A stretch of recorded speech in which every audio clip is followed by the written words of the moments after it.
Yes, it's that time. It's that time of all times. It's Arawak Chat, episode 13, which is entitled Go West. Yes, the Wild Wild West. The beast from the east, boo! The west is the best. Yay! But before we get into that, we're going to get into this. Listen.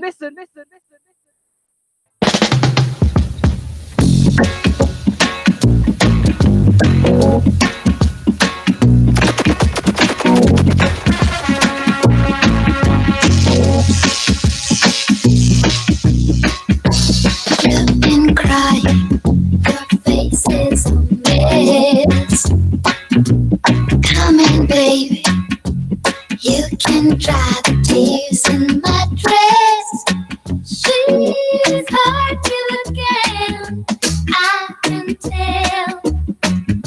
Oh, I know that look so well. Don't be shy, you've been here before. Pull your shoes, oh yes, right down, and I will lock the door. Ain't no one has to know. The West is the best. I'm here again, darling, you'll be like it's always been before. All and pull up and come again. We're going back to the West. We're going back to home. Listen.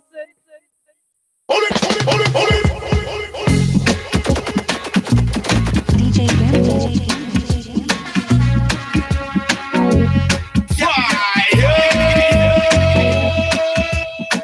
Home to Amaruka. You've been crying, your face is a mess. Come in, baby, you can dry the tears in my dress. She's hard to look at, I can tell. Oh, I know that look so well. Don't be shy, you've been here before. What? Pull your shoes, lie down, and I will lock the door. Ain't no one has to know you come here again. Darling, you'll be like it's always been before.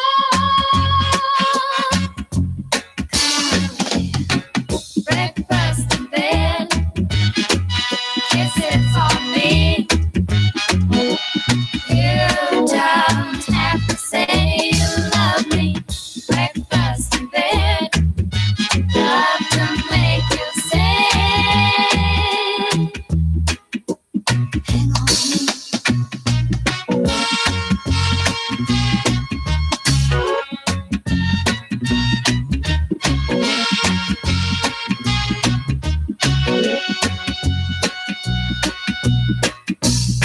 What's your hurry? Please don't even run. You can let her wait, my darling. It's been so long since I had you here. You've returned again. Darling, you'll be like it's always been before. Hey, Charlie, breakfast in bed, kisses on me. You don't have to say you love me. Breakfast in bed, love to make you sing. Hang on me. Breakfast in bed, kisses on me. You don't have to say you love me. Breakfast in bed, kisses on me. Yes. Sounds of Lorna Bennett. Tune entitled Breakfast in Bed.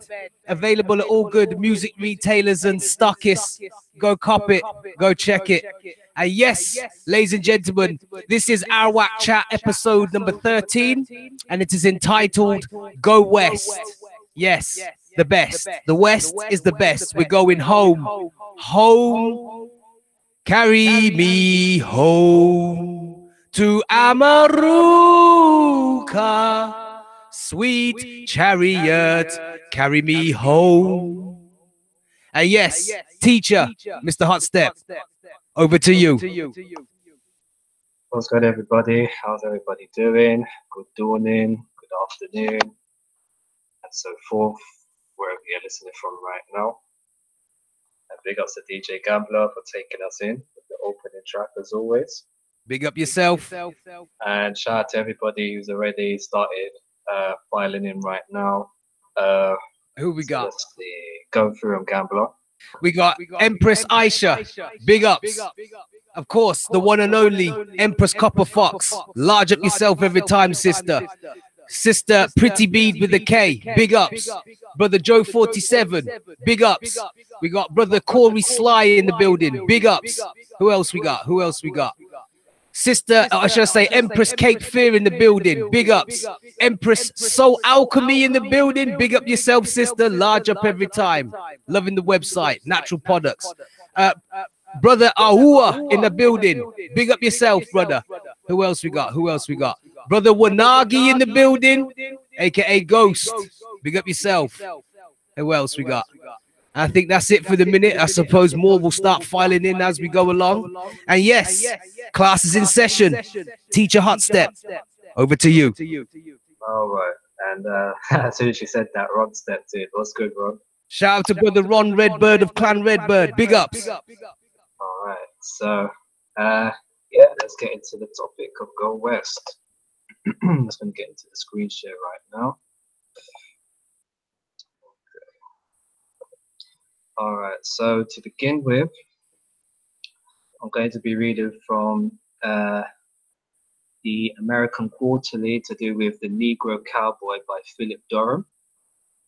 This is volume 7, number 3, from autumn 1955, and this particular precept is pages 291 to 301.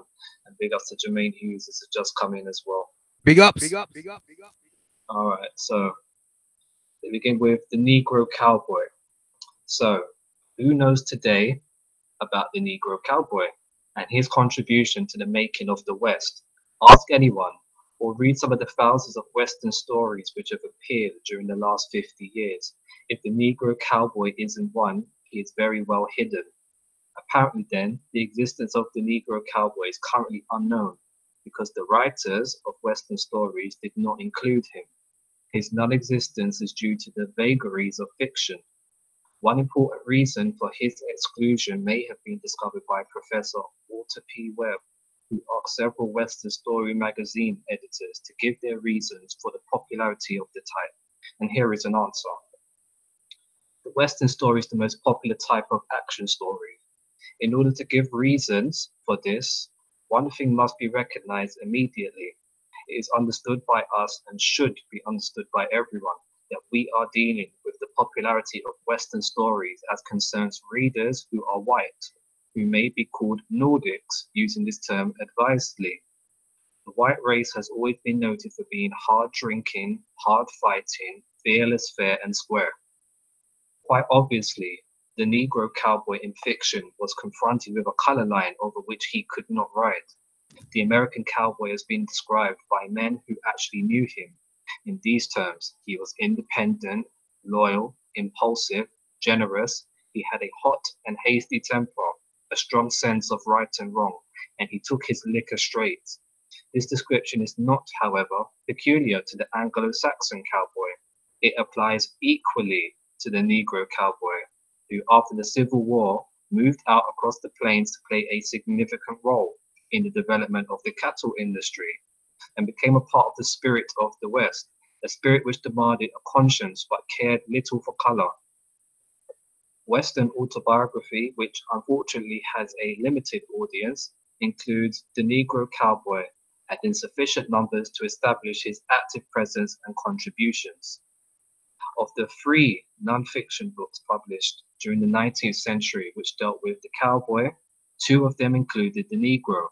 The first, Joseph McCoy's Historic Sketches of the Cattle Trade of the West and Southwest, published in Kansas City, Missouri in 1874, describes the cowboys generally as a type and does not differentiate among them. The second, however, an autobiographical account, A Texas Cowboy, by Charles A. Siringo, refers to the Negro cowboy. This story of range life is accurate, and one senses the authenticity, the realistic approach without literary affectation. In recording his day-to-day activities, Siringo makes no attempt to set apart the Negro cowboy. Rather, he is mentioned casually as is everyone else. He writes, for example, "At another time, on the same day, I roped a large animal and got my horse jerked over backwards on top of me. And in the horse, getting up, he got me all wound up in the rope so that I couldn't free myself until relieved by Jack, a Negro man, who was near at hand." Or, on another occasion, Henry Coates was in the lead of the herd. Asa Dawdy and Otto drove on the left point, while Negro Gabe and I kept them from turning to the right. The third non-fiction cowboy book of the 19th century was The Story of the Cowboy by Emerson Hu. This book describes a symbolic cowboy, which would include them all. And shout out to David Corey and shout out to Fury Turner Aborigine as well. Big ups. Big up.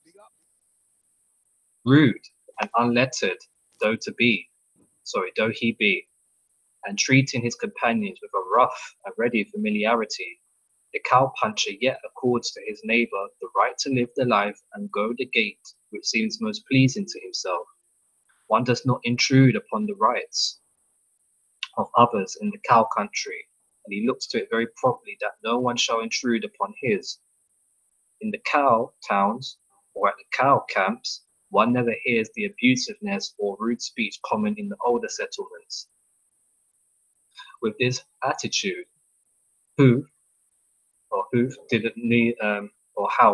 did not need to identify the Negro cowboy more than to say, when speaking of breaking horses, some of the early Southern busters were Negroes and very good breakers they made. Although there is, in 20th century publications, ample evidence of the Negro cowboy in the biographical, autobiographical, and historical accounts of the West, there has been no attempt on my part, of course, to search these books merely to find his presence. But a few examples are necessary to indicate the manner in which the Negro was treated or referred to in these accounts. Also, it is not only possible, but of course probable, that the Negro was often included in a group of cowboys without being specifically identified. There was no particular reason why he should have been. In The Cowboy, Philip Rollins comments on the nationality of the cowboy. While the men of the range were mainly English or Irish descent of birth and had in frequent instances claimed to early American ancestors of Scottish origin, the Southwest added to its quota of such bloods numerous men of Mexican extraction and a more than occasional Negro, with here and there men of strain partly Indian. The majority of all the men were American born. So look, they tell you that a majority of these quote unquote white cowboys, they were mainly of English, Irish, and even Scottish descent. Now they're telling you when it comes to the origin of the Negro, they're telling you, he was mainly of the Indian strain. There's no mention of Africa anywhere here. Mr. Hot Stepper. Could you possibly rewind and come again? While the men of the range were mainly English or Irish descent of birth and had in frequent instances claimed to early American ancestors of Scottish origin, the Southwest added to its quota of such blood numerous men of Mexican extraction and a more than occasional Negro, with here and there men of strain partly Indian.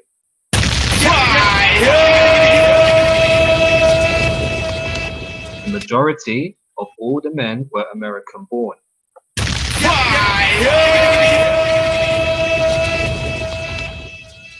Although Rollins lists national and color types. His interest is in what makes up an American cowboy. Charles Siringo's 20th century autobiography, Riata and Spurs, is a rewrite of his earlier work with more literary pretensions. Yet he continues to write casually of the Negro cowboy and reports incidents not recorded in the first book. In referring to a time when he was riding herd with Negro cowboys, he tells how he was being dragged by a horse and Lig saved his life. Again he wrote, I hunted up Babe Fisher, a yellow Negro whom I knew could be trusted, and who afterward became a noted outlaw. One of the episodes concerns a Negro cowboy in the role of a peace officer, losing his life in an attempt to bring in the notorious outlaw John Wesley Hardin. The Negro cowboy serving as a peace officer was not unusual. Frank Eaton, more colorfully known on the range as Pistol Pete, includes in his autobiography an incident in which a Negro marshal was successful. So again, you know, if these people used to be slaves, how did they work their way up to positions like a marshal? Exactly, Mr. Hot Step. Things that make you go, Indeed. So we were just leaving the livery barn when I saw Charlie Pettit walking up to me. Charlie was a big Negro deputy United States Marshal from the Wichita Court. Now, if anybody knows what a Wichita is, the Wichitas are Indians. These are your so-called coons, because a coon means raccoon eyes, which was in reference to these people, the Kitikish or the Wichita tribe near the Arkansas River. Facts. So they're telling you this big Negro deputy United States Marshal is from the Wichita people. Facts. So Frank, he said, Ernest Lewis is up at the hotel and I have a warrant for him.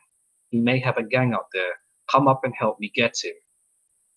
We started up to the hotel together. Lewis was sitting on the porch. He started like he was going to make a gunplay, but I put my hand on my gun and shook my head at him and he stopped. He and I had played with guns and he knew I was the best shot. Sorry, Mr. Lewis, Pettit said, but I have a warrant for you and it's fugitive warrant. By that he meant that Lewis was paid for if anything went wrong. He had committed a crime that was punishable by death. Pettit's orders were to bring him in dead or alive. Eaton was of course glorifying himself, but it was the Negro ex-cowboy who completed the assignment of taking in a white outlaw. A book in which the Negro cowboy figures quite prominently is J. Frank Dobie's A Vaquero of the Bush Country, or the Brush Country, partly from the reminiscences of John Young. At the outset, the word cowboy is defined, and the author seeks out its derivation. In Southwest Texas, the cowboys were generally referred to as vaqueros, a term originally applied only to Spanish or Mexican cowboys. But from an early day, writes the author, Texans, especially those near the border, have used the word without reference to race. Thus, in one outfit would be found Mexican, Negro, and white vaqueros. The Negroes in this book range from comic to heroic. When a Negro cowpuncher went on guard, he was told to call the next watch by the stars.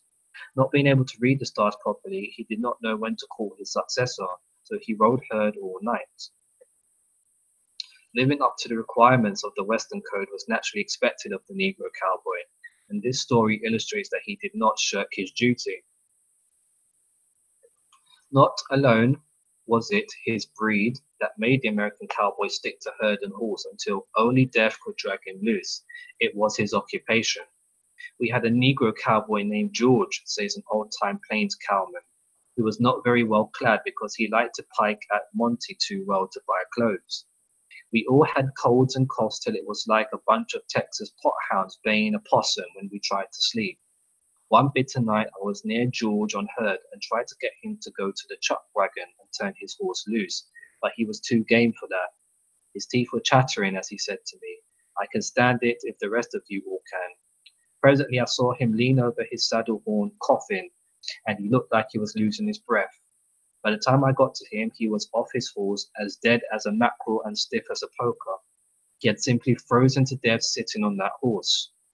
We placed his body in the chuck wagon on his bed and drove to the Palo Duro. And on the highest hill we could find, we planted the poor black boy, rolled in his blankets. The ground was sandy, so he could dig a grave deep enough that the coyotes would not claw into it. Perhaps it is not unusual that an old-time cowboy should recall, for the purpose of illustrating the loyalty of the cowboy, an example which just happened to be a Negro. Mr. Hostepper. Could you possibly rewind and come again? So perhaps it is not unusual that an old-time cowboy should recall, for the purpose of illustrating the loyalty of the cowboy, an example which just happened to be a Negro.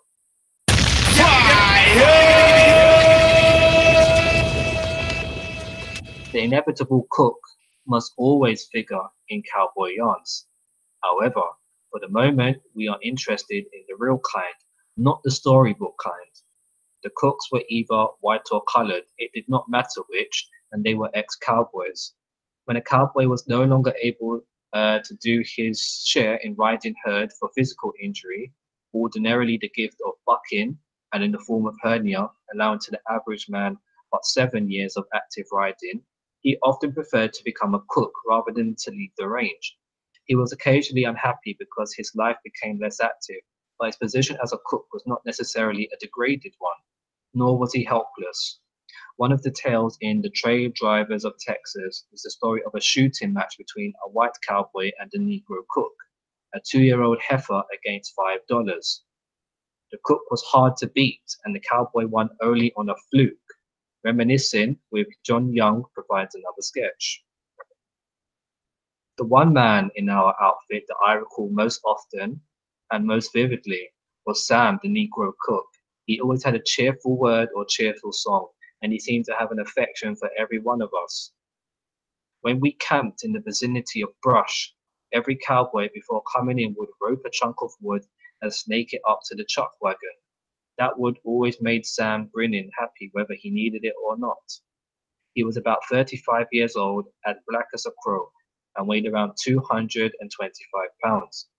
As he had been raised on a ranch, he was a good rider, and frequently one of the boys would get him to top off, ride first, a bad horse. And big ups to Tommy Williams as well. Big ups. So again, look, they're highlighting the fact that the so-called Negro cowboys that they're referencing, these are the ones that they were using to break in these wild horses. And again, you know, you need to think, was it that they were doing it because, you know, they were using so-called Negroes as a first line of defense? Nope. Or were they doing it because they knew that these so-called Negroes, you know, were more in tandem with the animals? And so, you know, it made more sense to have them do the job. Facts. And then you have to ask yourself, you know, if these Negroes are foreign to the Americas, why would they be so good at breaking in wild horses, which are, you know, also original to the Americas? Yes. Things that make you go, So now let's see this. So in those days, Sam could hold his own among the men of the West. It would be unforgivable to discuss the cattle range and the cowboy without including at least one stampede. The following from the recollections of Charles Goodnight, one of the most famous of the rangemen of the Southwest, as a Negro cowboy and also a touch of frontier humor. Charlie Goodnight and his cowboys were driving a herd through the Pecos country of New Mexico in 1867, where they had been constantly harassed by Indians who stampeded the cattle, shot one of the cowboys, and stole part of the herd. A severe lightning storm added to the difficulties of driving. The herd was in an extremely nervous condition as Goodnight rode along one side of it with Bose Ickard, an ex-slave and one of the best night riders he ever had. The cattle had been so shot to pieces, said Goodnight, and so badly spoiled that they continued stampeding. And after we had passed through Buffalo Gap, we had a run which I shall never forget. They had been quiet all night, and at daybreak I told Bose, who was on guard with me, to watch them, and I would wake the cook. I reached camp and tied my horse to the wagon wheel, giving him some rope so he could get a little grass. Then I commenced to wake the men who were asleep around the wagon on the side next to the herd. Something happened. In an instant, the herd stampeded right down on the camp, and it looked as though the men would be trampled to death. There certainly was some scrambling, as most of them had not got out of bed. I jerked a blanket off one of the beds, jumped in front of the cattle that were coming at full speed, and by waving the blanket and doing all the yelling I could, succeeded in splitting the herd around the wagon and beds. Charlie, powerful, fast, and the best trained horse I ever rode in the stampede, was still tied to the wagon. He knew his business, of course, wanted to go, and got to the end of his rope, where the stampede knocked him down and many cattle went over him. I had my belt knife ready, and as the last steer cleared him, I cut the rope and he got up with me on him. I suppose he would be scared out of his wits and run from the cattle, but at once he struck out at full speed with the herd. By this time, it was light enough to see. I kept going up the side of the cattle as fast as possible, wondering why both had not turned the front. When I had almost caught up with him, he looked back and saw me, and immediately his horse shot out like lightning, and he threw the leaders around. After we got him circled, I asked him why he had not turned them sooner. "I'll tell you, sir," answered the cautious boss.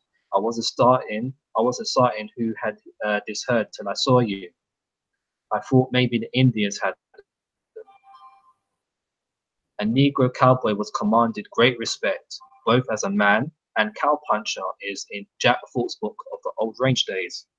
Cowmen from Toyah, Texas to Las Vegas, New Mexico, New Ad, and most of them at different times had worked on roundups with him.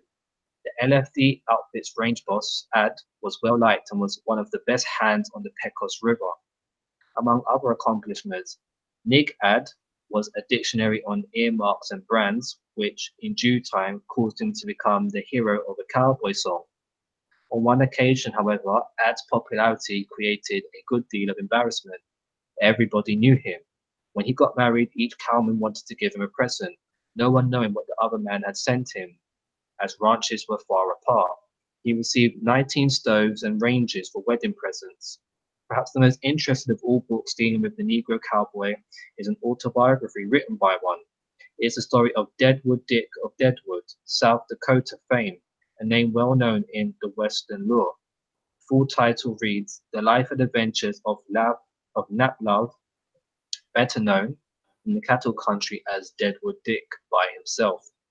Born in 1854, sometime in June he fought, in Davidson County, Tennessee, Nat was the son of slave parents who had positions of responsibility on a plantation.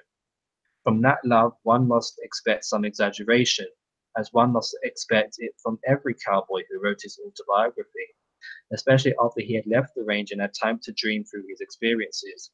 But in his preface, Love writes, "I've tried to record events simply as they are, without attempting to fill out a chapter at the cost of the truth. As a boy, he had plenty of riding experience on the plantation, so with his freedom and a growth of 15 years, he decided to increase his opportunities by going west. Arriving in a Kansas cattle town in 1869, Nat sought work from Duval, a Texas outfit which had just brought in a herd and was preparing to return to the home ranch. There were several colored cowboys among them, according to Nat, and good ones too. Before he could be hired, he had to prove his ability, so the boss of the outfit had a colored cowboy named Bronco Jim get Nat the roughest horse they had, which he rode and earned the name Red River Dick. With his range outfit, Nat Love began a successful and venturesome career. By strict attention to business, born of a genuine love of the free and wild life of the range and absolute fearlessness, I became known throughout the country as a good all-round cowboy and a splendid hand in the stampede. After 3 years with Duval, Nat signed on with Pete Gallagher Company, whose immense range was located on the Gila River in southern Arizona.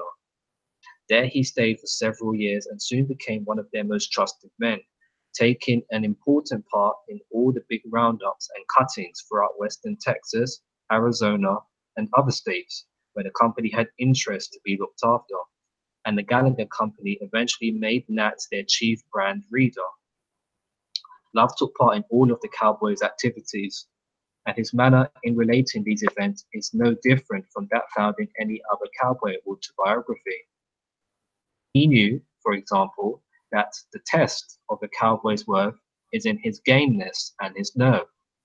One of the favorite sports was roping and riding steers, which, fortnight is done more for the sport's sake than anything else, and the love of showing off a weakness of all cowboys, more or less. Gablo, can you just run them some music for a minute?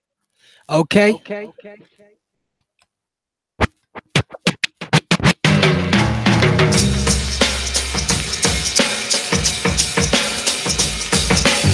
Shout out to everybody in the chat.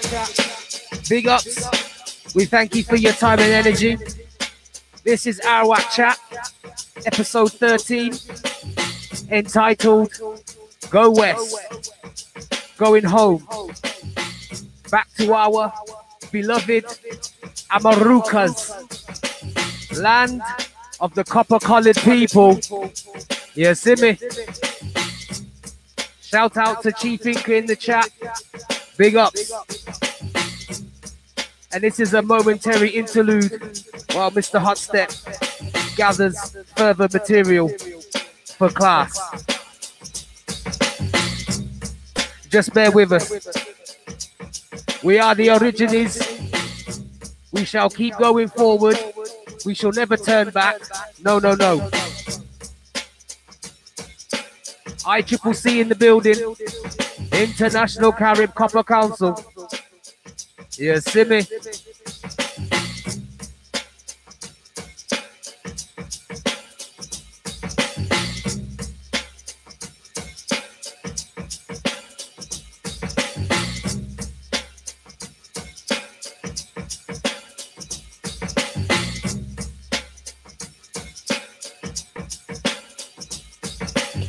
Their butts, kick their butts, like kick their butts one by one, one by one. Never seen that move before. Never seen that move before. That move before. That move before.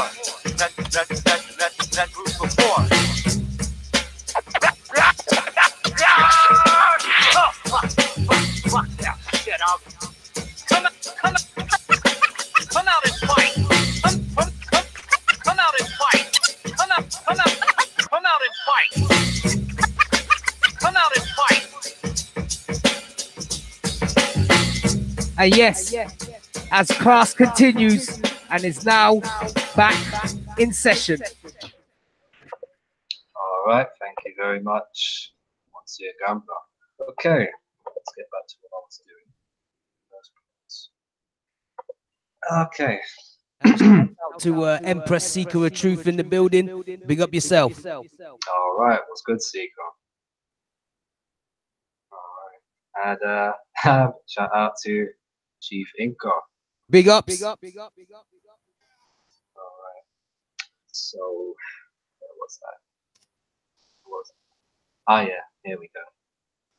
It was not uncommon for them to become involved in shooting trouble over brands, and death was frequently the result. Now, on Christmas Day, 1872, I and a number of friends were in a place called Holbrook, Arizona. A dispute started over a saddle horse with the following result. Arizona Bob drew his .45 Colt revolver, but before he had time to fire, he was instantly killed by a jab.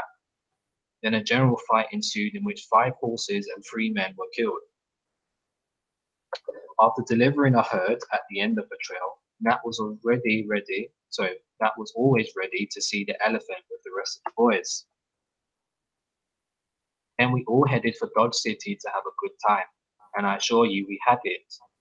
It was our intention and ambition to paint the town a deep red color, drink up all the bad whiskey in the city. Our nearly 2 months' journey over the dusty plains and ranges had made us all inordinately thirsty and wild, and here is where we had our turn. Accordingly, we started out to do the town in true Western style, in which we were perfectly successful until the town had done us, and we were dead broke.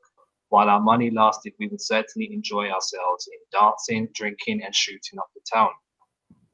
You say shooting up the town, Mr. Hotstep? Yep. Oh.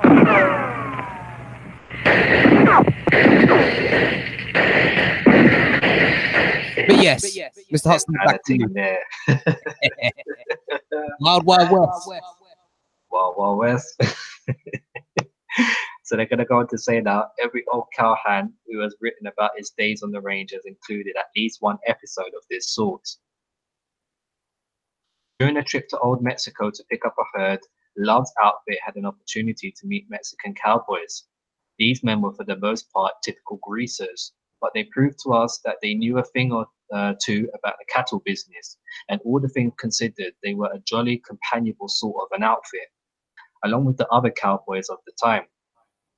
Nat went through the usual adventures which appeared to have happened to them all. Once after he had put up a terrific fight, he was captured by Yellow Dog's tribe. They would normally have killed him, he thought, but they did not because there was colored blood in the tribe. And I was a colored man. They wanted to keep me, as they thought I was too good a man to die. So they killed him on the account that he was a so-called colored man, and the tribe was also partly of colored people too. Interesting. So again, all makes sense now. With pride in his ability to more than hold his own among the cowboys, Nat swaggered a bit when he admitted to being naturally tough, for he carried the marks of 14 bullet wounds. He confessed also that he had been a daredevil cowboy, wild, reckless, free, and afraid of nothing, but he did not want to leave an impression that he was a heartless killer. It was not with any sense of pride or in bravado that I recount here the fate of the men who have fallen at my hand. It is a terrible thing to kill a man, no matter what the cause, but as I am writing the true history of my life, I cannot leave these facts out. But every man who died at my hands was either seeking my life or died in open warfare. When it was a case of killing or being killed, like other cowboys writing true life stories, Nat also happened to meet the famous men of the plains, including Buffalo Bill, Billy the Kid, and Bat Masterson, the renowned marshal of Dodge City. The high point, however, in the career of Nat Love came on July the 4th, 1876, in Deadwood, South Dakota. In the spring of that year, the home ranch had received an order to drive 3,000 head to a point near Deadwood. After the cattle had been delivered, the boys headed for town to celebrate. On the morning of the 4th, the gamblers and mining men of Deadwood collected a purse of $200 as first prize for a roping contest. Somebody mentioned my name. Anyway, Mr. Hotstep, back to you. There were about 12 contestants, 6 of them being colored cowboys. Not only did Nat win, but he set a record. The morning event had been so successful that another purse was made up for a shooting contest in the afternoon. Again, Nat won, but with the purse came the biggest prize of all. He was given the title of Deadwood Dick, a distinction and honor which he was still proudly carrying when he wrote his book 30 years later. Love found freedom and happiness as a cowboy on the Western Range, for he came into his own at a time and place where to be all man was the most important requisite of the West. As Nat expressed it, what man with the fire of life and youth and health in his veins could not rejoice in such a life? Color was no barrier to fame for Nat Love. At this point, these autobiographical data raise a historical question in Western literature. Why did the fame achieved by the Negro cowboy not carry over into fiction? That the Negro cowboys were on the range in considerable numbers and doing a creditable job is, as has been pointed out, a historical fact. Mr. Hot Stepper. Could you possibly rewind and come again? At this point, these autobiographical data raise a historical question in Western literature. Why did the fame achieved by the Negro cowboy not carry over into fiction? That the Negro cowboys were on the range in considerable numbers and doing a creditable job is, as has been pointed out, a historical fact. However, the day of the range cowboy was over before his fiction began. There is a difference of opinion as to which is the first Western story. but all students of the genre agree that it came between 1902 and Zane Grey's Riders of the Purple Sage in 1912. And the comparatively short period of the range cowboy, approximately 35 years, had ended by 1900.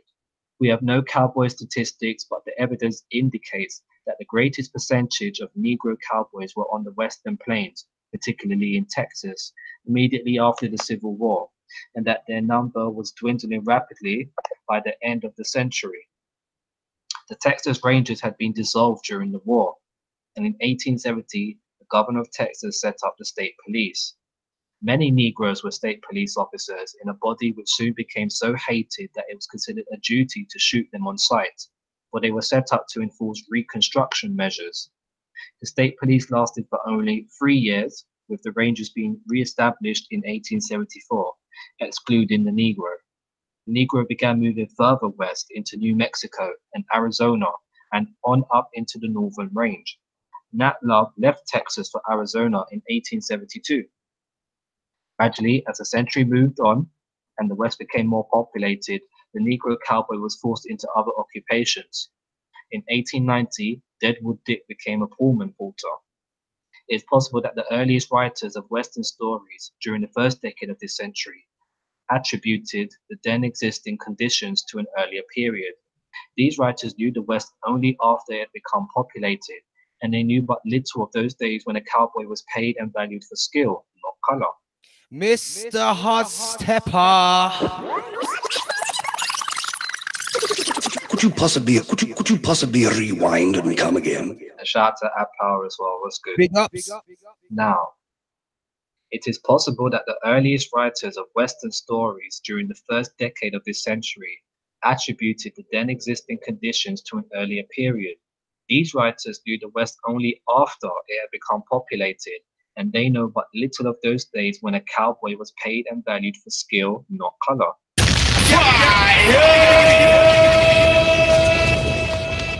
It is quite obvious that the romantic tradition in fiction laid its heavy hand on the Western story. In Southern fiction, the Negro was cast as a faithful retainer. In the Western story, the same attitude prevailed, for the Negro could be a cook, but he could not be a cowboy. The earliest Westerns unrealistically included women, the capable but pure white kind, gracefully riding across the plains into the sunset and the purple sage, admired from afar by all the cowboys, and won at the end by the hard-riding, hard-shooting heroes. In the words of a tool puncher called Jess Hill, punching cows in these mountains ain't like it is in the book I read before I left the ranch, where all the crude waddy had to do was ride slick fat horses, sleep on a grease hair bed, set the boss's daughter and afterwards marry her, and she the prettiest girl in the West. I wonder why some sure enough cowhand don't write the truth about it, eh? The fact that truth is stranger than fiction is one of the reasons why the Western romance prevailed in its present form. Fiction was what the East has been brought up on, a romantic concept of the West, and the Western writers saw no reason to write fact when fiction paid.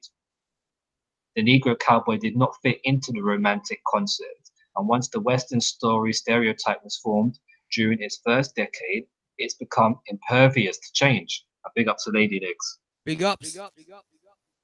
It's possible, however, that because so many of the Westerns were written by people who did not know the West, that these writers were unaware of the contribution of the Negro cowboy to the Mr. Hot Pepper. Could you possibly rewind and come again?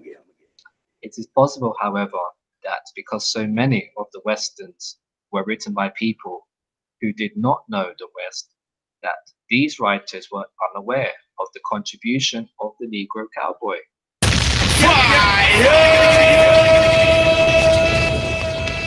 To the opening up of the range. When Owen Wister, Bertha Bauer, and Zane Grey arrived in the West, they saw only the saffron afterglow. They had been in time to witness the West's high noon. The Western story might never have come into existence.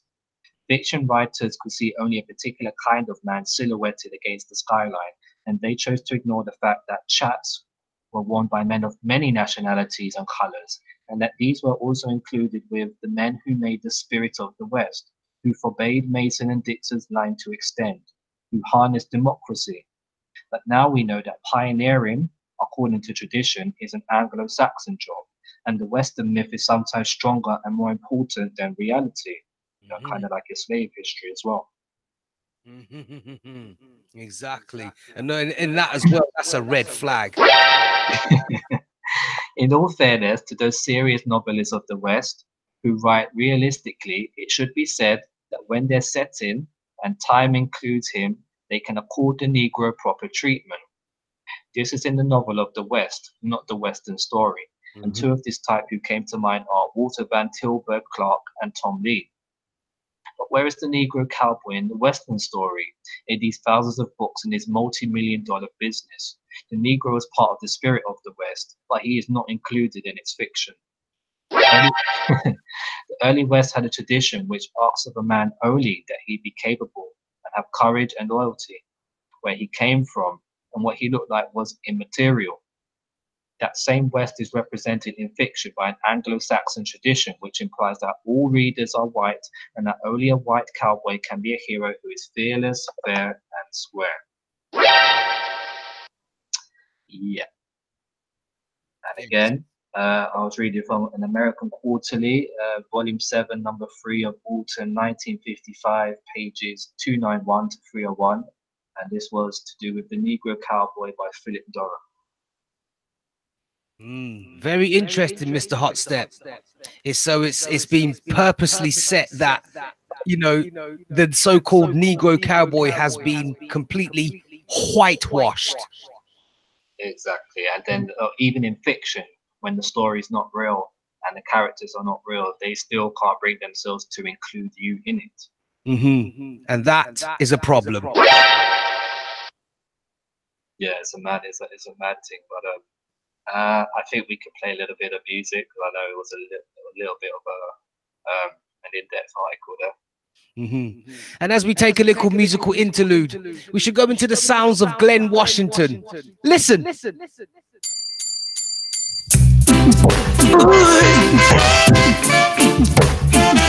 I wanna thank you, baby.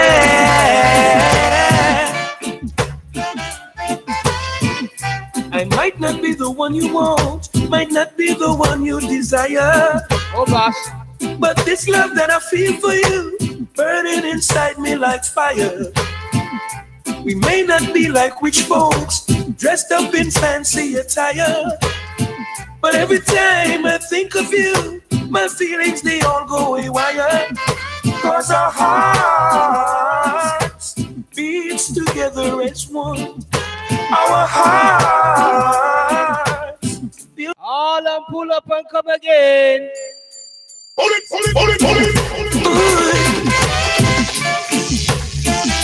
I wanna thank you, baby.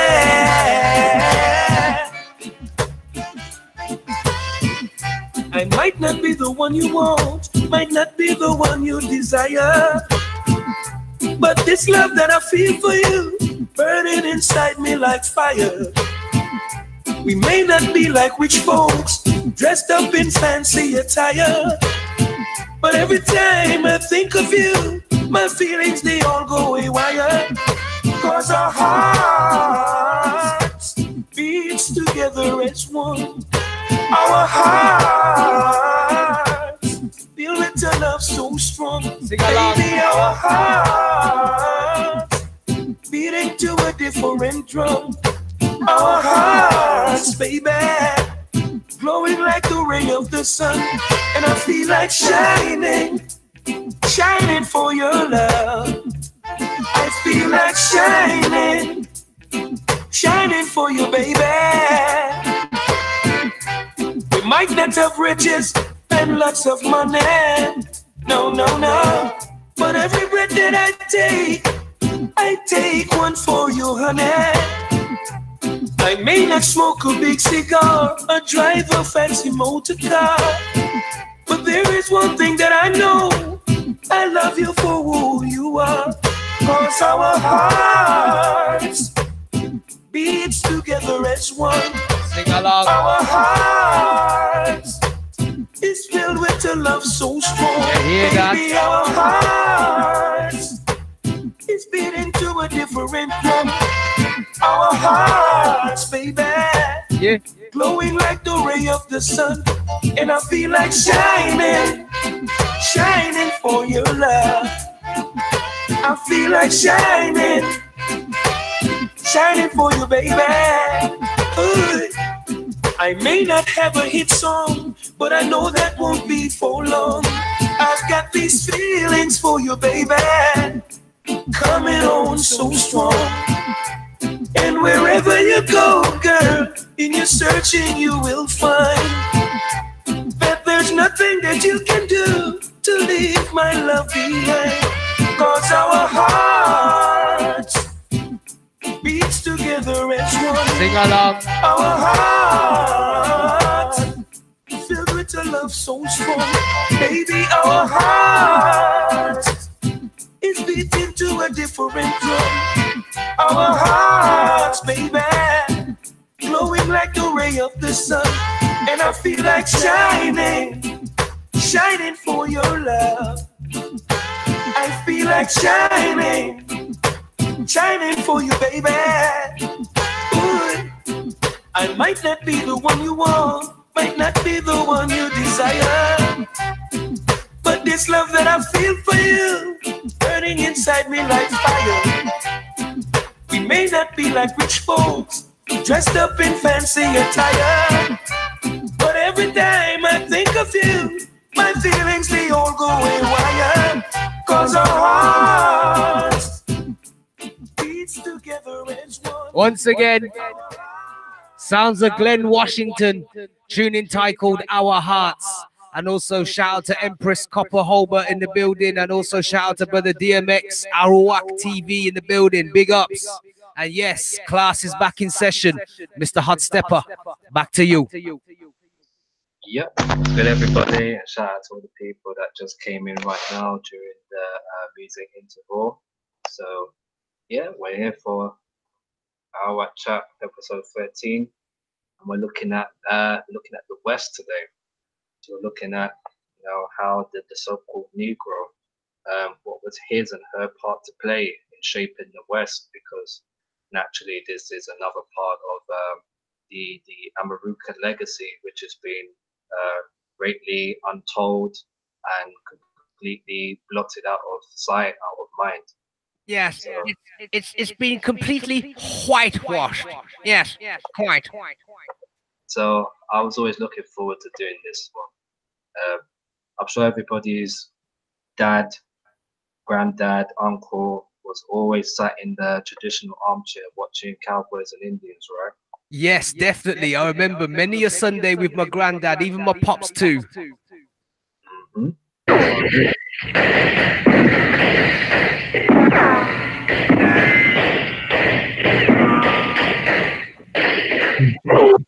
I digress.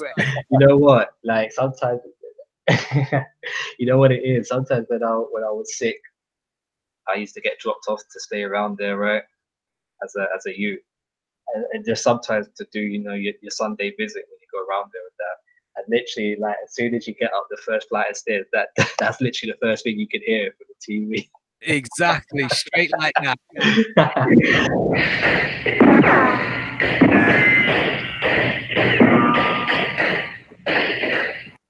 Yeah, man. Then you knew what time it was. You knew like nothing else is getting watched on the TV till that thing is done. Exactly. You don't do no channel turning.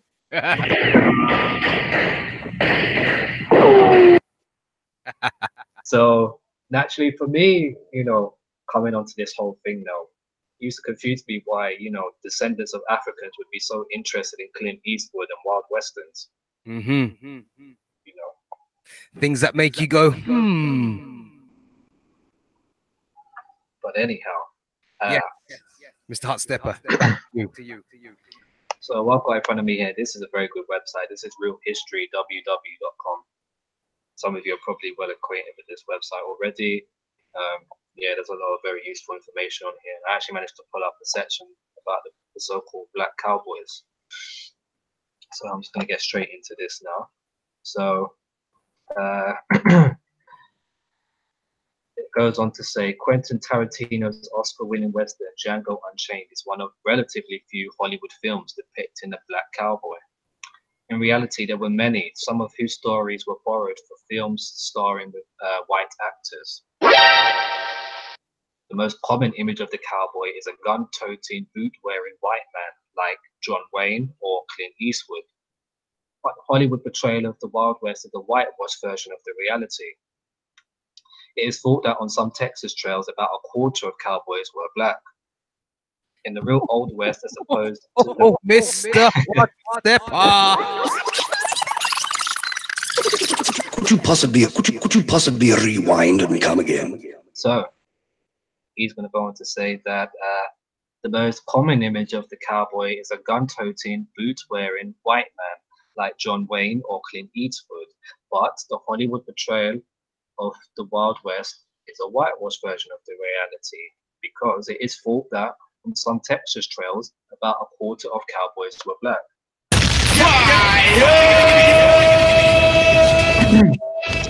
In the real Old West, as opposed to the film depiction, black cowboys were a common sight. Wow. Black cowboys often had the job of breaking horses that hadn't been ridden much, says Mike Searles, a retired professor of history at Augusta State University. Black cowboys were also chuck wagon cooks, and they were known for being songsters, helping the cattle stay calm, he says. Searles says his research, which included poring over interviews with ex-slaves in the 1930s, suggested black cowboys benefited from what he calls range equality. A cowboy, you had to have a degree of independence, he says. You could not have an overseer. They had to go on horseback, and they may be gone for days. Life was nevertheless harder for black cowboys than for their white counterparts. Vincent Jacobs, 80, a former rodeo rider who lives near Houston, Texas, recalled the racism he faced when he was starting out. There would be separate rodeos for blacks and whites, he says. It was hard, real hard. They would only let me perform after all the white people had been led out of the arena. Typical. And there we've got a little diagram of some cattle trails between 1865 and 1886. All right. So being a black cowboy was hard work, agrees 88-year-old Cleveland Walters, who lives just outside the town of Liberty, Texas. I hate to think of the racism I went through. When it was branding time, they'd put 20 cows in the pen, and I was the one who had to catch them and hold them down. The brander was white. So in other words, all the hard, dirty work was done by the black cowboys. Mr. Hot Stepper. Could you possibly rewind and come again? I hate to think of the racism I went through. When it was branding time, they put 20 cows in the pen, and I was the only one who had to catch them and hold them down. The brander was white. So in other words, all the hard, dirty work was done by the black cowboys. You hear that? So all these films they show you, and they show these Hollywood cowboys lassoing horses and bringing in the cows. They weren't doing none of that stuff. They were just, you know, the one to tie up the loose ends when the work had actually been done. Typical. Anyway. Not only did Hollywood ignore black cowboys, it plundered their real stories as material for some of its films. The Lone Ranger, for example, is believed to have been inspired by Bass Reeves, a black lawman who used disguises, had a Native American sidekick, and went through his whole career without being shot.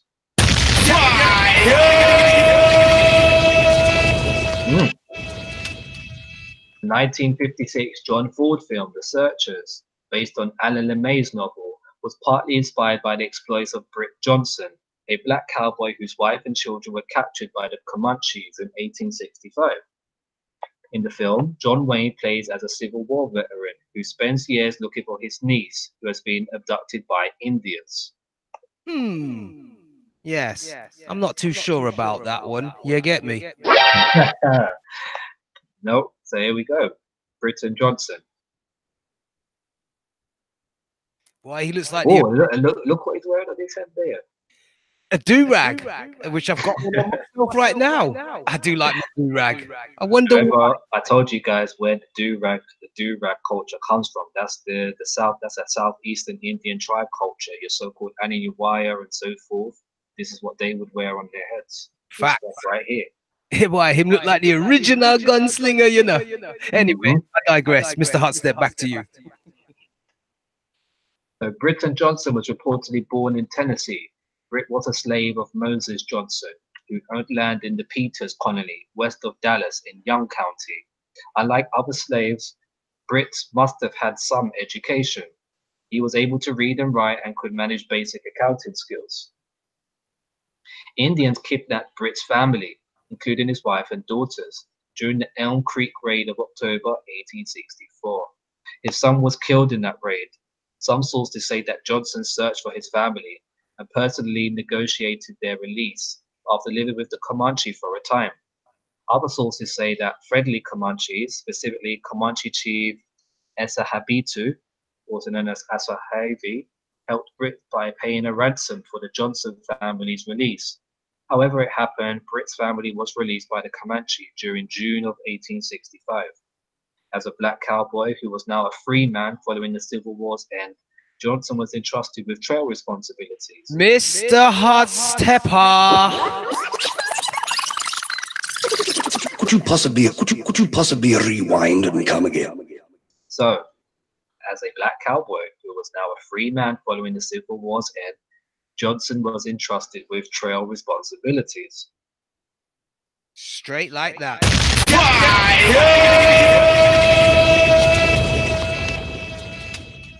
In January of 1871, he and his colleagues encountered serious trouble from a Kiowa raiding party.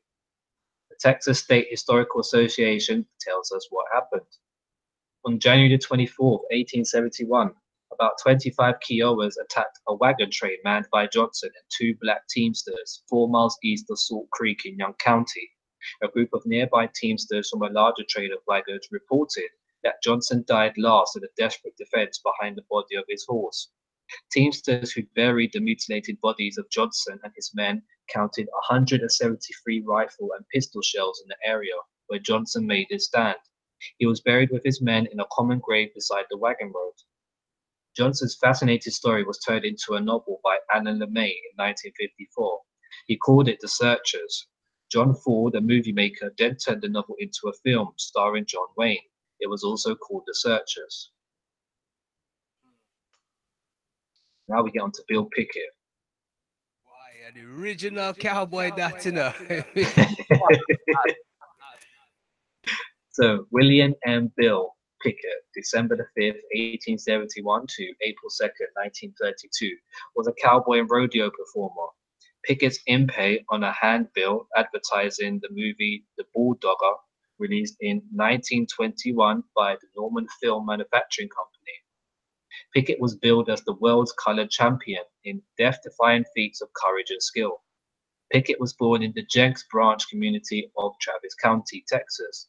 He was the second of 13 children born to Thomas Jefferson Pickett, a former slave, and Mary Genevieve Gilbert. The family's ancestry was black, white, and Cherokee Native American. Pickett attended school through the 5th grade, after which he took up ranching work. He invented the technique of bulldogging, the skill of grabbing cattle by the horns and wrestling them to the ground. Mr. Hotstepper. Could you possibly rewind and come again? So, Pickett attended school through the 5th grade, after which he took up ranching work. He invented the technique of bulldogging, the skill of grabbing cattle by the horns and wrestling them to the ground.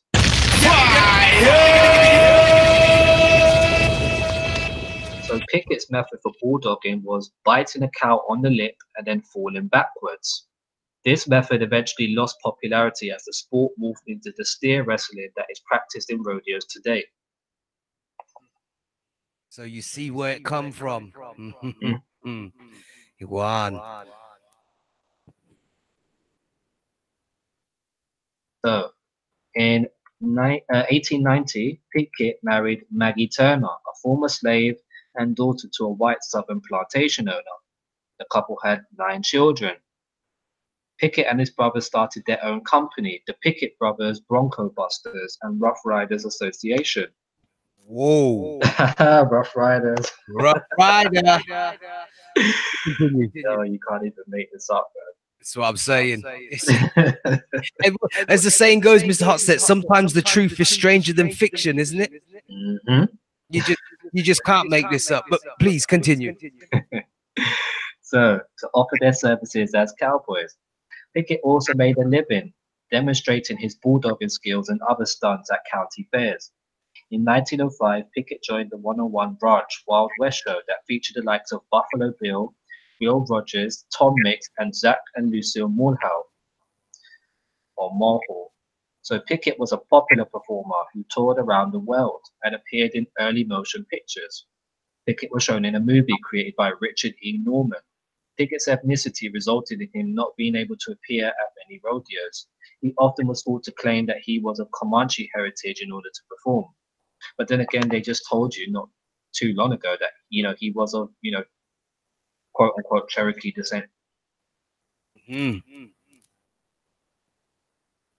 Now we go on to Nate Love, aka Deadwood Dick, who we've already had a little bit of some back intel on already. I looked upon that picture there, and boy, it speaks 1,000 words to me. Wow. Original cowboy. That. Yeah, all the pictures are very striking in their own sense. Yeah. Like they all just look very assured of themselves, within their purpose and their role. Mm-hmm. What you would call and quote unquote a true manly man. Yes. Just warrior, if you will, just raw to the core. You know what I mean? Because you had to be back in them times, in them part there. Boy, them Wild West days, them things were not easy, It was straight hard times. But yeah, please, I digress. All right. So Nate Love, also known as Deadwood Dick, was born a slave in Tennessee. He had a love of the free and wildlife on the range. Soon he was known as a good all-round cowboy. Nate found a Texas outfit that had delivered its herd and was preparing to go back down to Texas. There were several good black cowboys in the outfit. After sharing breakfast with the crew, Nate asked the trail boss for a job. The boss agreed if Nate could break a horse named Goodeye, the wildest horse in the outfit. Bronco Jim, another black cowboy, gave Nate some pointers, and Nate rode that horse. He said later that it was the toughest ride he had ever had. I bet. You know how them horses are wild out there, and like you said, Mr. Hotster, earlier on in the text you was reading, I don't know if it was this one or the other one, yeah. They were the brothers, the true cowboys. They were the ones who were the horse breakers. You know what I mean? Because only our brothers could flipping ride them horses like that, because them horses was wild, and they're the only ones that can tame them. But I digress. Exactly, yeah. Exactly. So yeah, my thing is, a foreigner couldn't do that. That's why those Hollywood cowboys weren't the ones breaking in the horses, because they are not of the land. Certainly not. They you put one of them on them horses, they would have got flung 20 feet. But anyway, I digress. Right, exactly. So now, the work was very hard. Nate rode through hailstorms so violent that only strong men could withstand them. The first time he met hostile Indians, he admitted he was too scared to run. After going through a number of such trails, he adjusted to the ways of the cattle country and could handle any problem. Nate had a 45 and he took every chance he could to practice with it, and he got very good with it. There came a time when he could shoot better than any of his friends. Nate left the Texas Panhandle and rode into Arizona, where he got a job working for an outfit on the Gila River. He had ridden many of the trails of the Southwest, and he believed that he was a capable cowboy. While in Arizona, working with Mexican vaqueros, he learned to speak Spanish like a native, and he became very good at reading brands. In the spring of 1876, Nate Love's outfit received orders to deliver 3,000 steer to Deadwood City in the Dakota Territory. They arrived July the 3rd. The town was getting ready for the 4th of July. The mining men and gamblers had gotten together and organized a contest with $200 prize money. Nate said that 6 of the dozen men in the contest were black. Each black cowboy was to rope, Afro, tie bridles, and saddle a Mustang in the shortest possible time. The wildest horses were chosen for this event. Nate roped through tied bridles, saddled, and mounted his Mustang in exactly 9 minutes. The next competitor took 12 minutes and 30 seconds. In the rifle and Colt events, shooting at 100 and 250 yards with 14 shots, Nate placed all of his shots in the bullseye and 10 of the 12 pistol shots in the bullseye. Nate Love was the obvious winner, and along with the prize money, the town gave Nate the title of Deadwood Dick.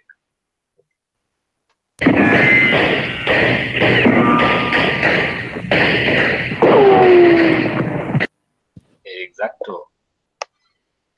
Now we get on to Jess Stout. And shout out to Helen's Gates in the chat. Big ups. Big up yourself. Yes. And shout out to Jamie Dodger as well. I just see you there now. Big ups. Big up yourself, man. Right. Oh, look at this picture here. Look at that. Well, I mean, image is worth 1,000 words, and only a brother could flipping ride a wild horse like that, because no European pale skin can nah, they would have got dash. They would have got dash. Gambler, we saying best style. Best style. Style can smile. You get me? And in fact, you know what? When you look at the picture, look at the brother's got a smile on his face, like he's having fun, like this ain't nothing. You know? But I digress. So let's see about our man Jesse right here. So Jesse Stahl, a black cowboy legend. Birth of Jesse Stahl in 1879 is celebrated on this date. He was, they're going to say, an African-American cowboy and rodeo star. From Tennessee, Stahl, an inductee into the Cowboy Hall of Fame in Oklahoma City, was a major saddle bronco rider. Although exceptionally talented, Stahl, who had a brother Ambrose, seldom placed higher than third at the major rodeos, mainly because he was black. At one rodeo where he'd clearly bested his competitors, Stahl was awarded second place. Perhaps to mock the judges, he rode a second bronco while facing backward. Wow. You see, like that, we could just come in and just style it and look upon the picture. You just, enough said. Listen, no foreigner can do that, man. No, certainly not. Certainly not. Let alone trying to do it facing backwards. They would have got dash way. Exactly, Gambler and Hot Step. You know what? Look at these pictures here. I just remember, you know, you seen the whitewash pale face DD type of things in the movies. There's no way. And look, once again, I mean, I can't quite tell, but you know, it looks like the brother's smiling, like say this is nothing to him. You know, he's just riding it with, and I say this loosely, he's riding it with ease. Like, you know. But anyway, Mr. Hotstep. Yeah, no facts, man. It's just when I was looking at these, I was just like, damn. Exactly. But yeah, I love this kind of stuff, man. So picture says it all. Yeah, exactly, Seeker. But you know, in the mind of the how do I say this? Daydreamers, anything's possible, right? And shout out to the Titan in the building, Golden Cougar. Titan. We got this surf, man. We got everybody in the chat. Yeah, that's all right. So, a spectacular ride by Black Star on a previously unridden bucking horse called Glasseye was one of the highlights of the show. So that must be the horse Glasseye.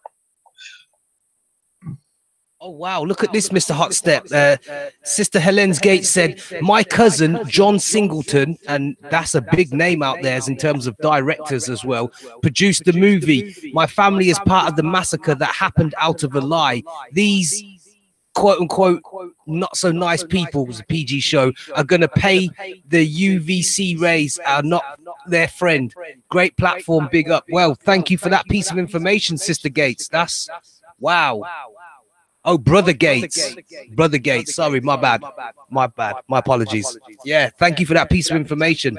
Yeah, big up to yourself, Gates. Mm-hmm. That's all fact. That's all facts, man. But yeah, that's Large crazy. up, large That's up. crazy. So your cousin is John Singleton. That's mad.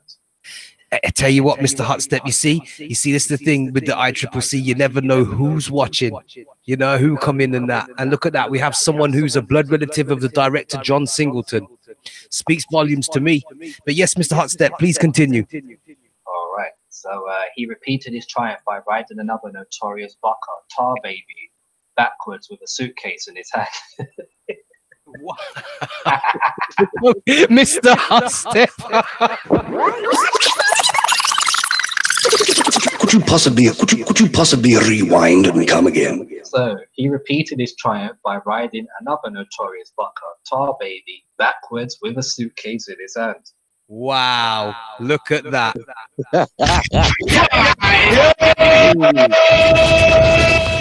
Boy, he was being cheeky, boy. That's mad. And shout out to Cherokee Tony, who's just stepped in as well. What's good, Empress? Big up yourself, Empress. All right. And Jammy Dodger, no worries. I will get into that hopefully in the next music interval and pass it on to Miss Empress Copper Fox. So, Sal retired in 1929 and was probably the most famous black cowboy of all time. Another black cowboy, Ty Stokes and Jesse Style, rode a bucking horse seated back to back. It was what was called a suicide ride. See, once again, only us originals can do them things and then take it to a whole new level. So you got two brothers sitting back to back. Wow, on a horse, a wild horse at that, and they're just dealing with the matter. Outstanding. Mr. Hotstep, back to you. So the total attendance in 1912 was 4,000. Some rodeo enthusiasts consider Jesse Style the greatest of all bronco riders. Neither is surprising when one considers that approximately 5,000 black cowboys rode the cattle trails in the 19th century. Mr. Hotstepper. Could you possibly rewind and come again? So, some rodeo enthusiasts consider Jesse Style the greatest of all bronco riders. Neither is surprising when one considers that approximately 5,000 black cowboys rode the cattle trails in the 19th century.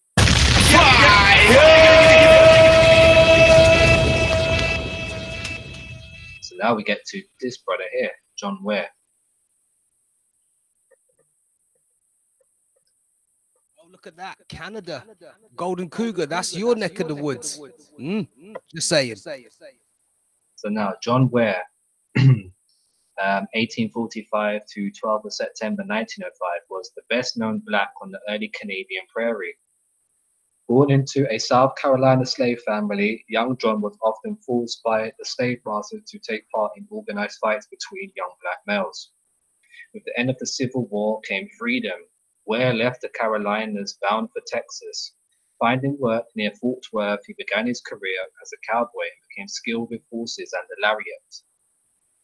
John Ware arrived in southern Alberta, Canada, in 1882, bringing the first 3,000 head of cattle for the Northwest Cattle Company from Idaho. Born into slavery on a cotton plantation near Georgetown, South Carolina, the second youngest of 11 children, and when he gained his freedom after the American Civil War, he left for Texas. There, he became a cowboy and learned the skills of a rancher. Due to his large stature, over 6 feet and 230 pounds, and dedication to hard work, he was able to work his way up to Canada driving cattle. After his arrival in Calgary, Ware continued to work for the Northwest Cattle Company, which had formed the Bayou Ranch near Longview, Alberta, southwest of Calgary. As a ranch hand, he was paid a daily rate with room and board included. Riders were allowed to sleep in bunks above the warm kitchen. And big ups to Golden Cougar. Much appreciation, bro. Big ups. So, in 1884, he went to work at the Corn Ranch on the Sheep River, owned by members of the Corn Hunt Club in Leicestershire, England, with a cattle herd and imported Irish hunters from Ireland. Ware's position in charge of the horse herd manifested his stature in the ranching community. In late May 1885, Ware, as representative of the corn, accompanied 100 riders, 500 horses, and 15 chuck wagons from Fort Macleod on one of the last big spring roundups to comb the entire foothills country from the Montana boundary north to Calgary. The Macleod Gazette observed, John is not only one of the best-natured and most obliging fellows in the country, but he is one of the shrewdest cowmen, and the man is considered pretty lucky who has him to look after his interest. The horse is not running on the prairie when John cannot ride.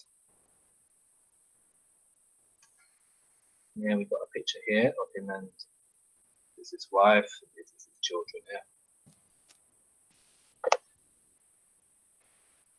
So another incident from the 1885 roundup found Edward J.F. Hills, an English gentleman and novice cowboy who was taken under the wing by John Ware.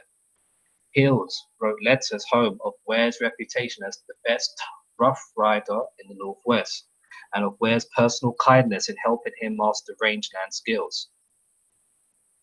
By 1890, Ware had his own spread on the Red Deer River, known as the Four Nines, with his own registered cattle brand, as he had taken some of his wages in cattle. Ware had almost given up on finding a wife in Alberta, as there were few black people in the area, and when he heard the Lewis family had moved in with a daughter of marriageable age, he borrowed a wagon to visit the new arrivals. Once there, he took the family for a ride in the country, but unfortunately a storm blew up and the team was struck by lightning. No one in the wagon had been injured, but the team of horses were dead. It is reputed that Ware simply shook his head and said, "Now I'm going to have to break in a new team," and proceeded to drag the wagon back to Lewis Farm by himself. He married the Toronto-born Mildred Lewis, March 2nd, 1892. By 1900, they had 5 children, 2 daughters and 3 sons. In 1902, his first home on the Sheep River near Millerville was destroyed by the spring flood, then rebuilt on higher ground. Soon the arrival of more settlers signaled the end of the open range, and John Ware moved his family and 300 head of cattle 90 miles east of their old home to a location near Brooks. This location was near the banks of the Red Deer River and a stream now known as Ware Creek, located west of Dinosaur Provincial Park, where the original Ware cabin has been preserved. So look, they named the creek after the man. Mm-hmm. Yeah. And you know, one thing I've noticed as well, which is reoccurring, and this is a common thing, you know, our people tend to have large families, because I've noticed from all the ones that you just read, they all have quite a few offspring. That was very interesting. But go ahead.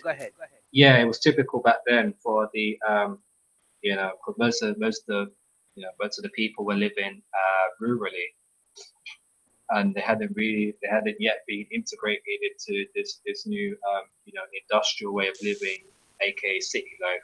Mm-hmm. So it was quite common for them to have very large families, mm-hmm. which kind of reflected their freedom of movement, their freedom of self-determination. So a lot of them had as many children as possible to be extra hands on the farming lands. Exactly. And you look at our families today, we're not really pushing out a lot of children like that. Some still are, but as for the majority, not really doing that. It's like 1 or 2 children max. That's correct. You know? Oh, and shout out to Self as well in the chat. Big ups. Go ahead, Lakono. No, I'm gonna say, like, yeah, to piggyback, like, yeah, from like when we come over here, you can say that we, from when we came over from the West Indies to England or to Europe, we kind of like stopped having a big family. Before we come over here, mm-hmm. you know, we still practice that, like what Kappa just read to you guys. We still practice, like, you can tell, ask any West Indian, you know, from the island, they say, yeah, we've got a big family. That's how West Indians are known for having a big family. But when we come over here now, things kind of change, and like you want 1 or 2 picnic and them type of things there. Mm-hmm. You know, it's a number game over here in the UK. I mean, I'll say from personal experience, my gran, who I differentiate as my mom's mom, yeah, she had 6 children. One died at birth, but the other, my aunties, there's 5 of them. And then my pops' side, grandma, who I differentiate as my pops' mom, was it 4 or 5 children she had as well. So it's like, yeah, you know. And shout out to Rainstorm in the building as well. Big ups, Mr. Hard Stepper. All right, so so this creek named after him, called Ware Creek, was located west of Dinosaur Provincial Park, where the original Ware cabin has been preserved. And they prospered, their cattle herd growing to 1,000 head, with Mildred doing the bookkeeping for the ranch and teaching her children to read and write. Ware popularized steer wrestling, which would later become a highlight of the Calgary Stampede. Mildred died of pneumonia and typhoid in the spring of 1905, and a grieving John sent his children to stay with Mildred's parents in Blairmore. On September 11th, Ware was killed when his horse tripped in a badger hole and fell on him.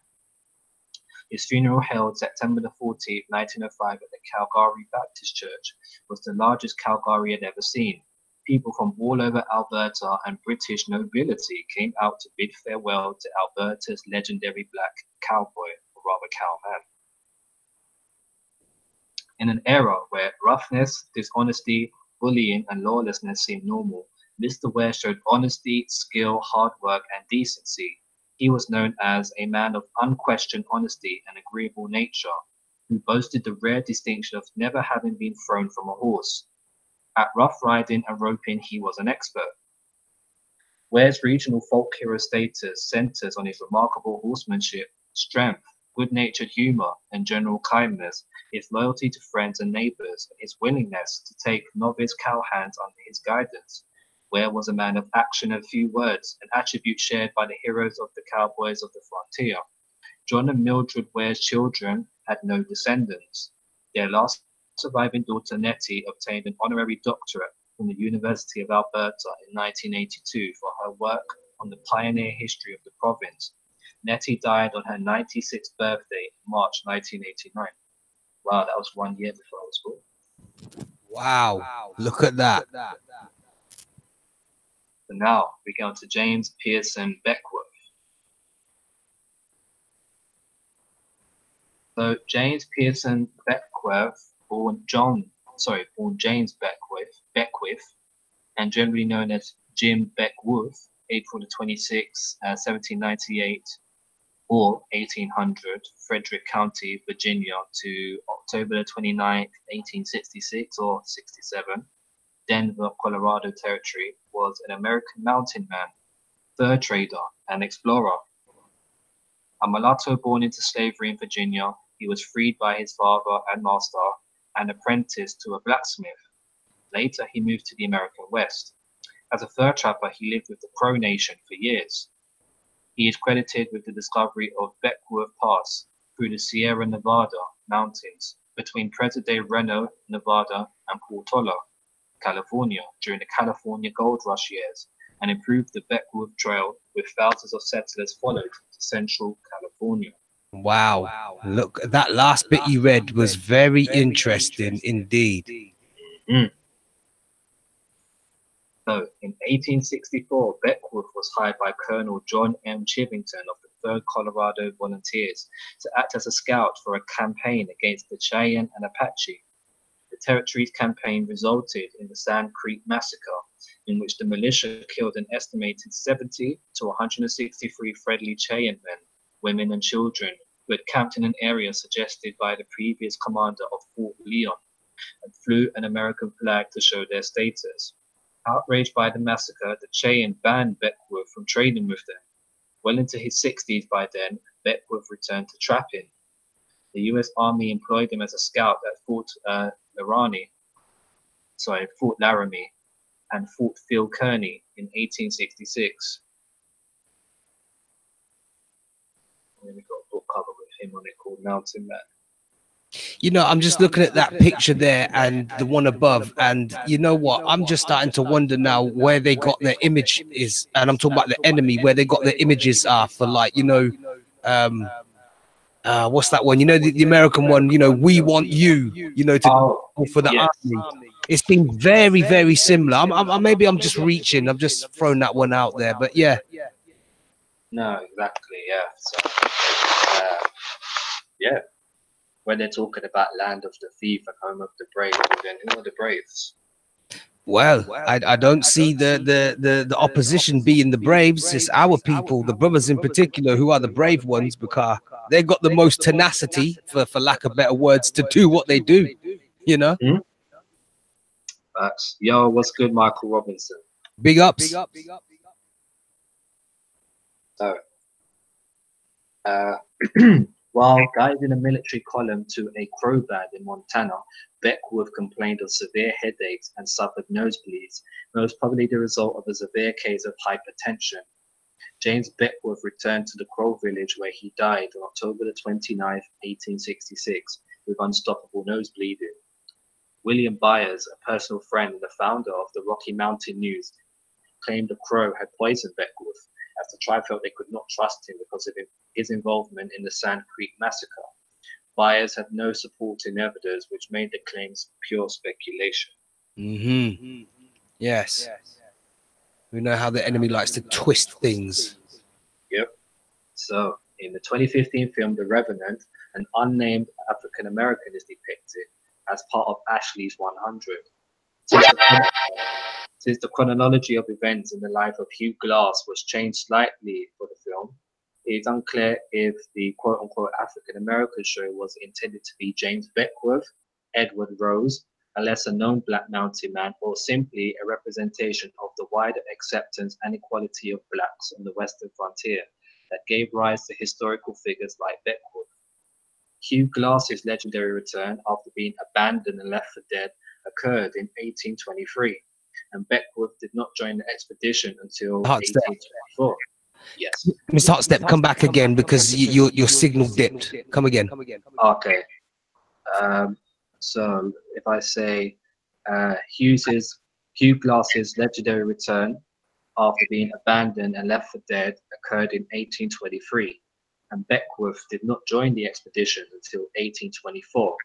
However, there was an intervening period of time between the return of Glass and his confrontation with Bridger and Fitzgerald that did occur subsequent to 1824, that was changed in the film for the sake of brevity.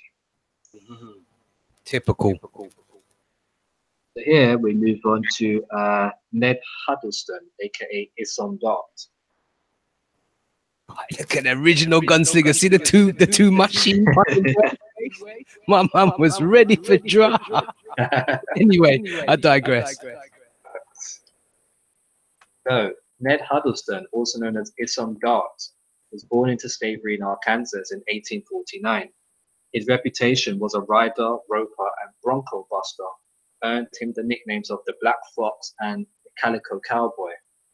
He was also a notorious Wyoming Territory outlaw.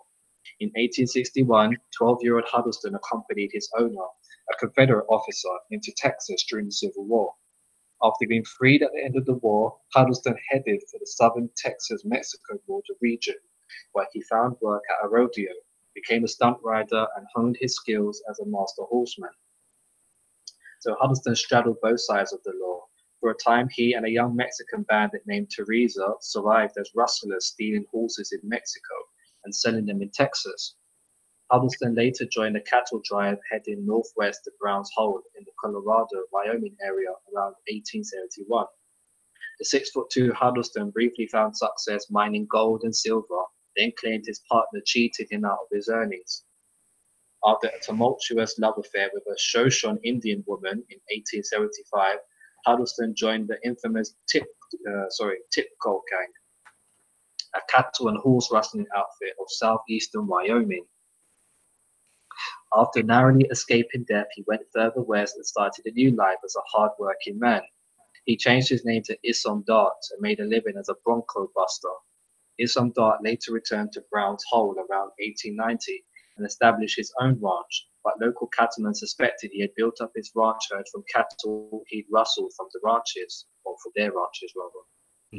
The ranchers hired the notorious range detective Tom Horn to punish Dart.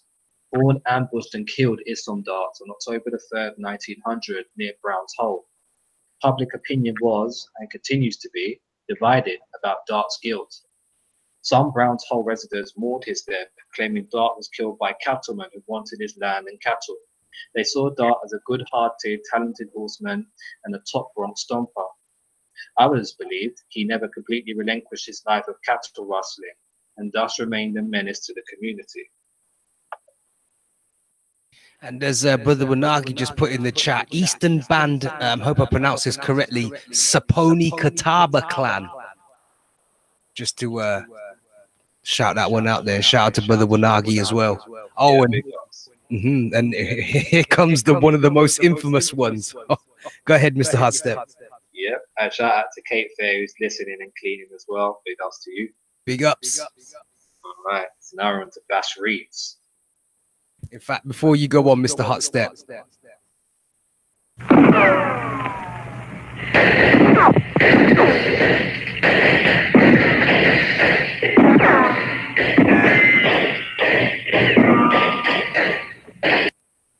Go ahead. That shootout life. Yeah, original. Go ahead. Trust me.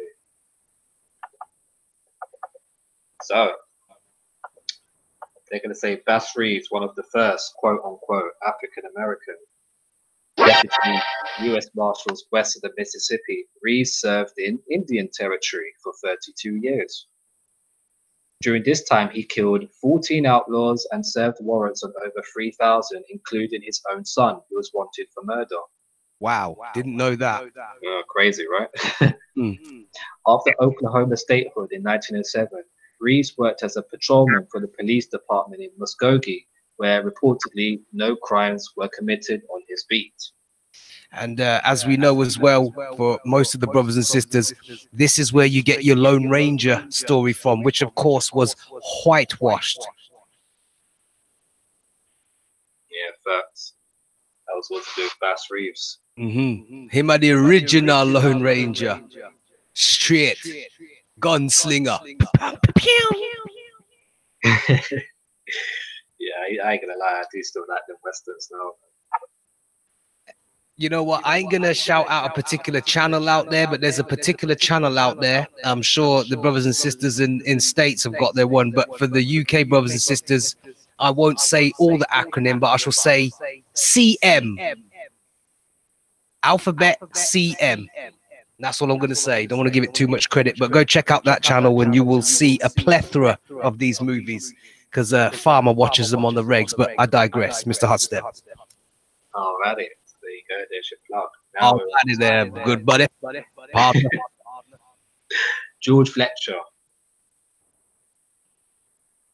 So George Fletcher was born in 1890 in St. Mary's, Kansas. Fletcher came west on the old Oregon Trail from Missouri with his family at the turn of the 20th century, nearly 30 years after the last pioneers used the Oregon Trail. The Fletcher family settled in a small western town of Pendleton, Oregon. Fletcher built friendships and relationships among the local American Indians on the Umatilla Indian Reservation in eastern Oregon. The tribes adopted Fletcher as one of their own. He learned about the tribe's culture and language, and most importantly, their horsemanship, all of which the federal government did not want the Indians to practice on the reservation, because the government believed the Indians should be farmers and Christians to survive in today's world, meaning to be defenseless. Exactly, and that is a problem. Fletcher entered his first rodeo event at a 4th of July celebration in Pendleton, Oregon, which he placed second in the Bronco busting contest. This was to be the initial beginnings of what would become the Pendleton Roundup in 1910. In 1911, Fletcher made the Saddle Bronc Finals at the Pendleton Roundup, which became known as the Controversial Finals, and was the first time that Jackson Sundown, a Native American, John Spain, a European American, and George Fletcher, a so-called African American, competed for a world title in rodeo. So Sundown was the first to ride in the finals, and his bucking horse charged into one of the roundup judges' horses, and he tumbled from the horse. Sundown was not awarded a reride because of the interference with the judge's horse. John Spain rode second and he made a good ride, but it was a claim of a foul that he had touched the horse with his free hand.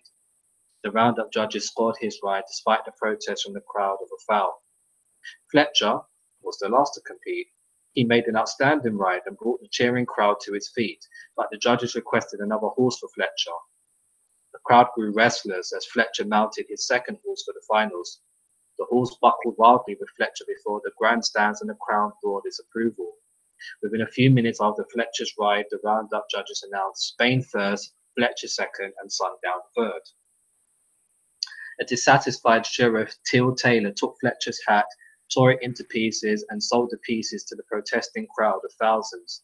The sheriff awarded the money to Fletcher as their champion, the people's champion, and wished for him to have a championship saddle like the one awarded to John Spain.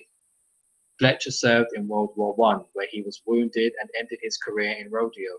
He worked as a ranch cowboy until his death in 1973. And whilst Mr. Hotstep cogs it on to the next picture, Brother Gates just put in the chat, it says the cotton gene .co Wrangler patented their genes off our culture. Yeah, they will too pay when the sun shows up supercharged. Of that, I have no doubt, Brother Gates, straight up. That's crazy. Oh boy, it's all coming together now, isn't it, Mr. Hotstep? All right. So now we go to Dangerfield Newby. So Dangerfield Newby, who they say was around from 1815 to October the 16th, 1859, was the oldest of John Brown's raiders, one of 5 black raiders, and the first of his men to die at Harper's Ferry, Virginia. Born into slavery in Fauquier County, Virginia, Newby married a woman also enslaved. So Newby's father was Henry Newby, a landowner in Fauquier County. His mother was Elsie Newby, who was a slave owned not by Henry, but by a neighbor, John Fox. Elsie and Henry lived together for many years and had several children, although interracial marriage was illegal in Virginia. Dangerfield was their first child. Dangerfield Newby, his mother, and his siblings were later freed by his father when he moved them across the Ohio River into Bridgeport, Ohio. John Fox, who died in 1859, apparently did not attempt to retrieve Elsie, Dangerfield, or any of his siblings. Dangerfield's wife and their 7 children remained in bondage. A letter found on his body revealed some of his motivation for joining John Brown and the raid on Harper's Ferry. And shout out to Sword of Truth and Justice in the building. Big ups. And that's a good point, Aurora. I was just about to say as well, and that proves who the Indians were. So thank you, Brother Aua, for that one. And also Mr. Hotstep for reading out there, because they just, as you would say, Mr. Hotstep, another dry snitch. Yeah, exactly. So now, Dangerfield Newby's wife, Harriet Newby, was the slave of Jesse Jennings of Arlington of Warrenton, Virginia. She and her children were sold to Louisiana after the raid. Newby had been unable to purchase the freedom of his wife and 7 children. Their master raised the price after Newby had saved the $1,500 that had previously been agreed on. Because all of Newby's other efforts had failed, he hoped to free them by force. Harriet's Portnoy letters found on his body proved instrumental in advancing the abolitionist cause. Newby was 6'2". On the 17th of October 1859, the citizens of Harper's Ferry set to put down the raid.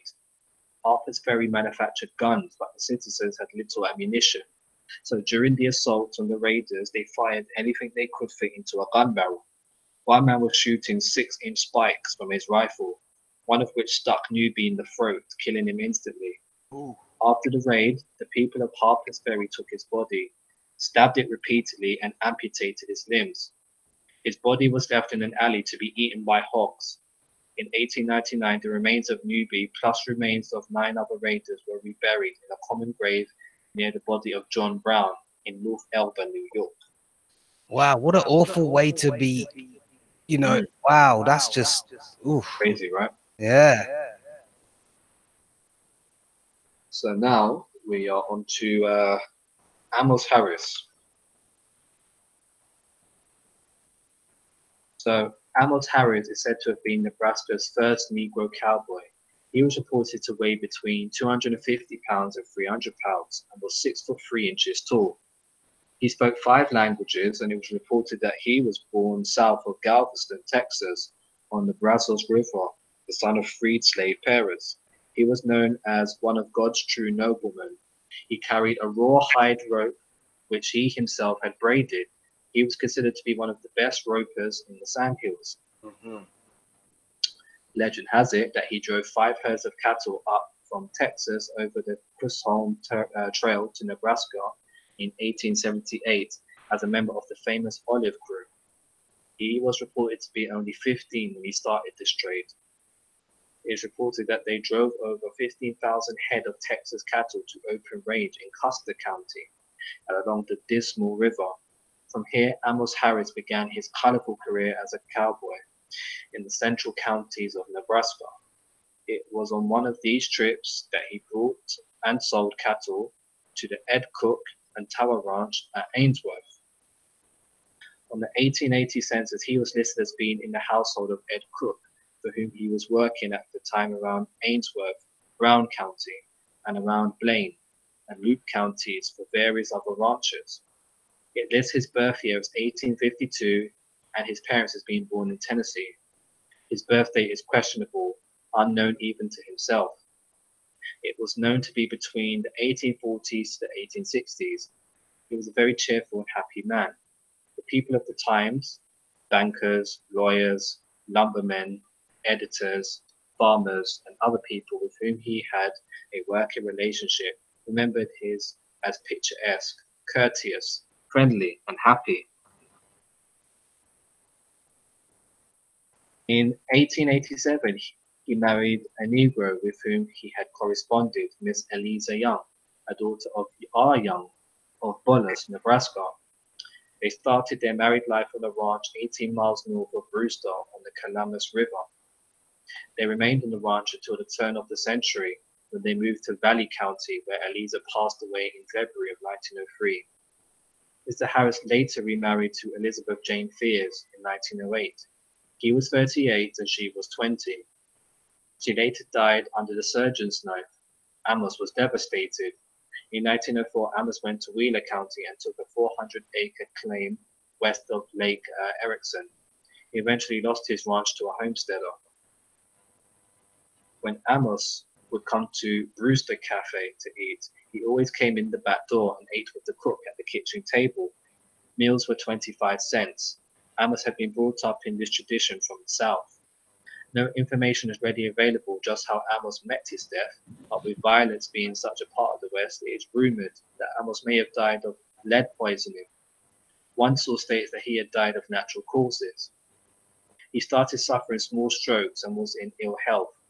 He died on the 23rd of February 1911 at about 65 years of age. He is buried at the Grand Island Cemetery. A tombstone donated by the Black people of Grand Island was erected at his gravesite. And shout out to Chief Tomahawk in the building. What's good? Big ups. So now with this person that we're on to here, this man here, this is George Glenn. So George Glenn from 1850 to 1931.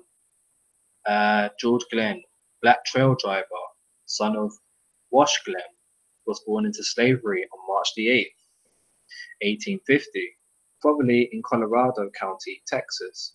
He was raised on the ranch of Robert B. Johnson of Columbus and trained in ranching activities and as a trail cook. So after the Civil War and Emancipation, Glenn evidently continued at the Johnson Ranch as a cowhand. In the spring of 1870, he accompanied Johnson on a cattle drive to Abilene, Kansas. At the Red River, when a fresh group of cowhands displaced the original ones, Johnson and Glenn continued with the new group to Abilene, where they sold the herd. So Johnson fell ill and died at age 36 in Abilene in July 1870. Glenn had his employer embalmed and buried in a metal casket in the area. The following September, he decided to bring Johnson's body back to Texas for burial and had the casket disinterred and placed in a wagon. Reportedly, Glenn traveled alone with Johnson's body for 42 days across 3 states to arrive in Columbus in November 1871. He did not continue as a cowhand, but maintained a lifelong friendship with his former employer's nephew, Texas Ranger and cattleman John Edwards Foltz. Glenn's death certificate lists his occupation as laborer. He was honored as one of the handful of black members of the Old Trail Drivers Association at the 1924 and 1926 annual meetings. He married Lucy Connor on December the 25th, 1872, and they had at least one child. Apparently, Glenn resided the rest of his life in Glidden, where he owned a homestead. He died there of pneumonia on November the 28th, 1931, and was buried in Columbus.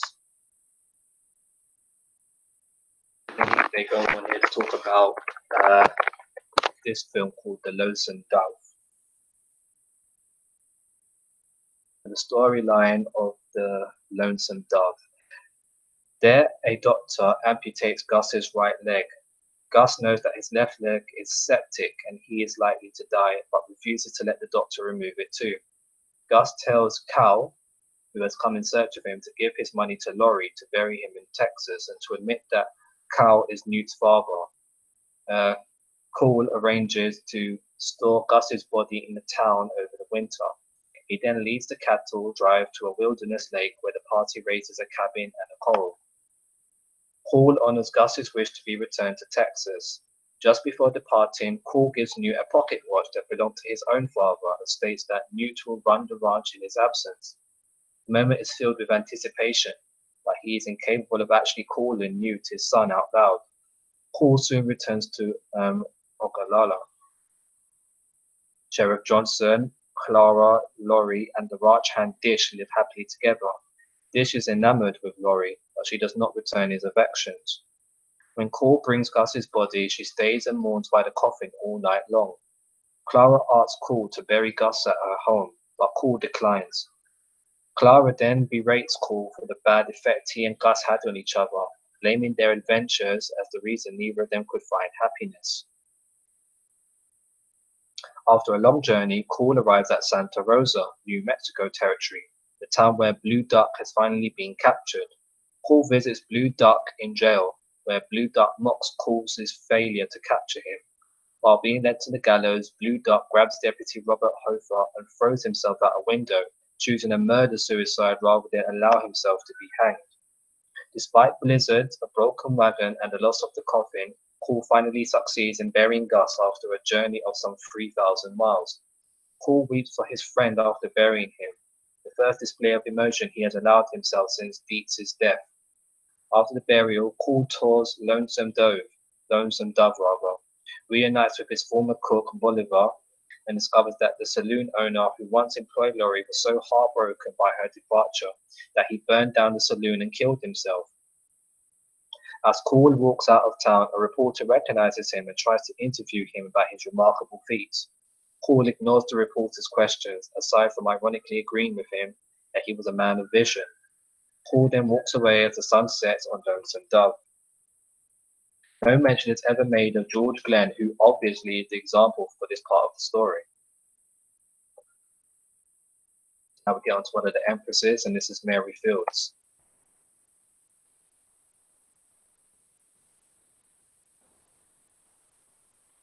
So, Mary Fields, also known as Stagecoach Mary and Black Mary, and they're going to say she was around from 1832 to 1924, was the first quote-unquote African-American woman employed as a mail carrier in the United States and the second woman to work for the United States Postal Service.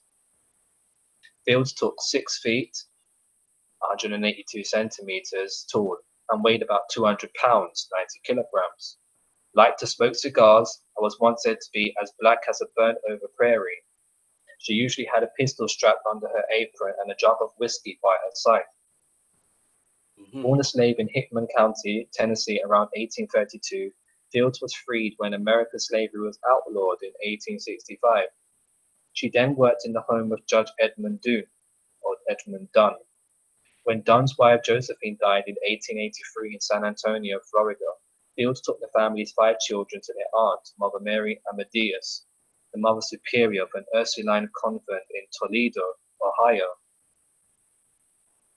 In 1884, Mother Arnadius was sent to Montana Territory to establish a school for Native American girls at St. Peter's Mission, west of Cascade.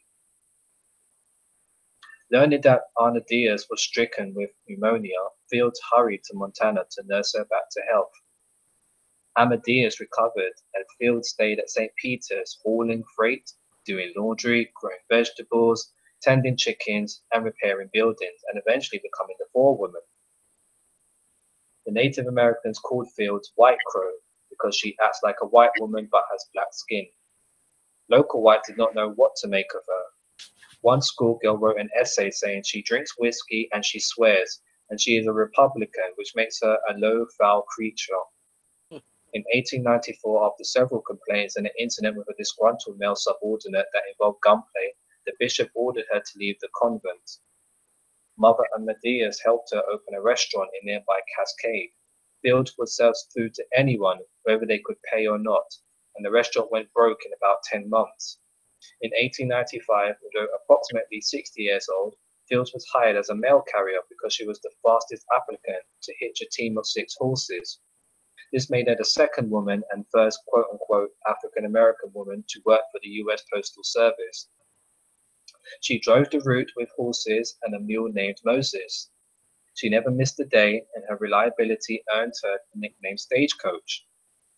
If the snow was too deep for her horses, Fields delivered the mail on snowshoes, carrying the sacks on her shoulders. Fields was a respected public figure in Cascade, and on her birthday each year, the town closed its schools to celebrate. When Montana passed a law forbidding women to enter saloons, the mayor of Cascade granted her an exemption. After quitting the mail route in 1901, 69-year-old Fields owned her own laundry service and owned and operated her own restaurant with the help of Mother Amadeus. Fields died in 1914 at Columbus Hospital in Great Falls, but she was buried outside Cascade. In 1959, actor and Montana native Gary Cooper wrote an article for Ebony in which he said, "Born a slave somewhere in Tennessee, Mary lived to become one of the freest souls ever to draw a breath, or a 38. In the 1976 TV documentary South by Northwest Homesteaders, Fields was played by Esfarol. In the 1996 TV movie The Cherokee Kid, Fields was played by Dawn Lewis. And in the 2012 TV movie Hannah's Store, she was played by Kimberly Elise. Fields appeared as a character in 5 episodes of the television show Hell on Wheels, and was played by Amber Sade Robinson. Fields is the subject of the song Stagecoach Mary by composer Michael Hurst as part of his Extraordinary People project. Fields was also played by Erykah Badu in the 2013 short western known as They Die by Dawn.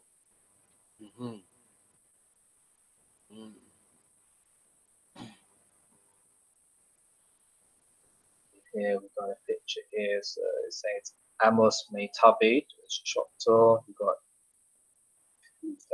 Deputy Marshal Zach Miller, and we've got Neely Bactar and Bob L. Fortune, who all served as deputies of the U.S. Marshals.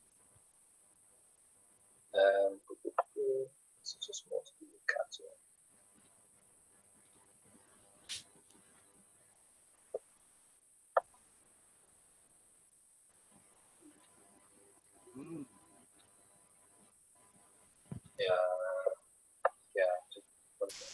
This as well.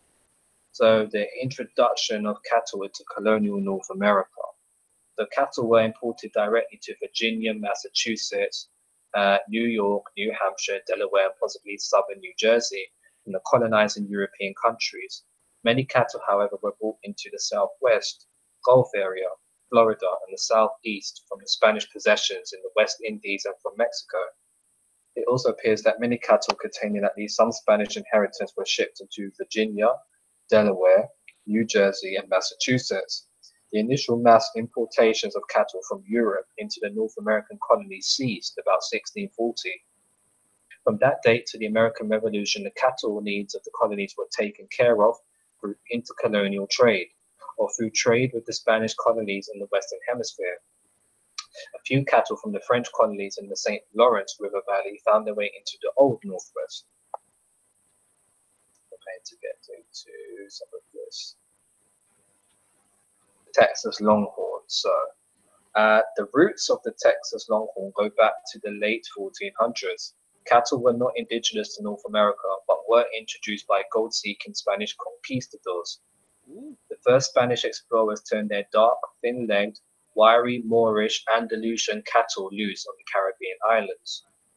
The Moorish invasions from the 8th to the 13th centuries, the Moors brought cattle with them which had African genes, and of course the European cattle were there as well. All those influences come together in the cattle of the Iberian Peninsula.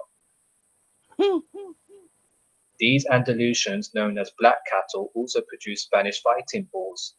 Left on their own, the cattle strayed, grew larger, and soon turned wild. In the wild, they thrived, growing heavy boned, skinny, and swift. Their long legs and long horns provided offensive weapons and defensive protection. They also developed a fiery temper and a malicious cleverness. In 1521, Spanish sea captain Gregorio de Villalobos defined a law prohibiting cattle trading in Mexico, left Santo Domingo with 6 cows and a bull, and set sail to Veracruz, Mexico. The explorer Hernando Cortez also set sail with Criollo, or Spanish cattle, to have beef. While on his expeditions, he branded his herds with 3 crosses, the first brand recorded in North America. As more Spanish explorers headed north, their crippled and exhausted cows were left behind, loose on the trail to fend for themselves. These Spanish explorers held to the Castilian tradition that grass was a gift of nature. Spanish cattlemen did not fence in their fields or their herds, and cattle easily wandered off to join the wild population. In the 1820s, settlers in Texas, then part of Mexico, primarily raised European breeds of cattle. The Texas Longhorn is the result of the accidental crossbreeding of escaped descendants of the Criollo cattle and the cows of early American settlers, including English Longhorns. The easily identifiable result is a wild, slab-sided, ornery, multicolored bovine weighing between 1,000 and 1,500 pounds and having a horn spread of 4 to 7 feet. A longhorn was considered mature at 10 years, and by then averaged 1,200 pounds. The combination of these characteristics made longhorns hearty and self-reliant. One of their drawbacks was their meat. It was known to be lean, stringy, and tough, but was still better than beef from Criollo cattle. The New York Tribune on July 4, 1854 described longhorn beef. The meat is fine-grained and close, somewhat like venison. It is apt to be a little tough. These feral cattle, being excellent swimmers, easily crossed the sluggish Rio Grande, but generally were stopped by the more turbulent Red River. By the Mexican War, 1846 to 1848, Texas Longhorn had become a recognizable type. Worcester, however, points out that the real Texas Longhorn was a fairly distinct type that appeared in South Texas in large numbers only after the Civil War. The Longhorn did not have many enemies. They say that the Indians did not hunt the wild cattle, they preferred the meat of the tamer and easier to kill buffalo. The Indians also found more uses for buffalo hides and bones than they did for longhorn leather. Wolves that followed the migrating buffalo herds remained shy and wary of the mean and often deadly longhorn cattle. With the waning of the buffalo herds, the prairie grasses from Mexico to Canada became fodder for this new, more marketable animal. Most non-Indian Americans never developed a taste for buffalo, and more people were taking a liking to beef. A single longhorn cow needed 10 acres of good plains grass a year for feed, 15 if the ground was dry and scrubby, and there were millions of acres available. Living on the rich Texas plains, a cow would normally have 12 calves in her lifetime, ensuring a steady supply for the new market. So during the Civil War, the unattended longhorns proliferated. By 1865, about 5 to 6 million longhorns resided in Texas, and most were unbranded. Many Confederate Army veterans returning from the war built up herds by claiming unmarked cattle and branding them. At that time, a steer was worth about $4 in Texas. That was if you could find anyone with the $4. In Chicago, Cincinnati, and other meat-picking and market towns up north, that same steer sold for about $40. The problem was getting the steers to market. More than 250,000 steers were driven toward Kansas and Missouri in 1866, but many didn't make it because farmers, worried about tick fever, would turn them back, and thieves would strike the herds. In 1867, Abilene, Kansas, at the railhead of the Kansas and Pacific, opened up as a major market and became the first of the cow towns. Cows were transported by train from these railheads. For the next 2 decades, longhorns hit the trails on long but generally profitable drives. There had actually been long drives earlier, such as to New Orleans in the 1830s and to California during the gold rush, but the era of the Great Trail drives did not begin until after the Civil War. And you know, even Dartman X just said in the chat as well, when them Moors brought their cows over, you know, and like he said, this is why they killed our buffaloes and brought their dirty cows. Facts. Yeah. We didn't really want the cow beef. We wanted the buffalo beef, for lack of better words. You know, and like you said, it was hard, stringy, tough, chewy, you know, whatever those words were. Yeah, no wonder we didn't like it. No, yeah, we was all about the buffalo because the buffalo had more use than just meat. You know, we used to use the bones for glue and the hair for extensions and for making clothes and other things. It served the buffalo was a very, very useful commodity. Served a multitude of purposes. Yeah. In fact, yeah. So even then, you know, they started using their animals to usurp the animals that were already original to the land. You know, even Brother Gates said, don't see why Texas is still considered the lone horn star state when all of the land is flooded and new housing development is everywhere. Don't trust the cow, very acidic, especially the milk. Yep, that's why I don't drink milk anymore. One of the reasons anyway.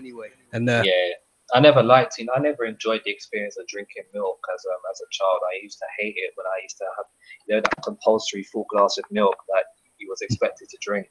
I used to dread it so much. I used to hate it so much. I used to hate the taste. I used to hate it going down into my stomach. I just didn't like it. Oh, and shout out to Macadon One, brother Frazee in the building, and shout out to brother Lavar, Zamak and Kelly in the building. Big ups. Yeah. Was good. Macadon One, Frazee, Lavar, Yamak and Kelly was good. Yeah, man. I want to jump into this section for you guys before we hit some more music.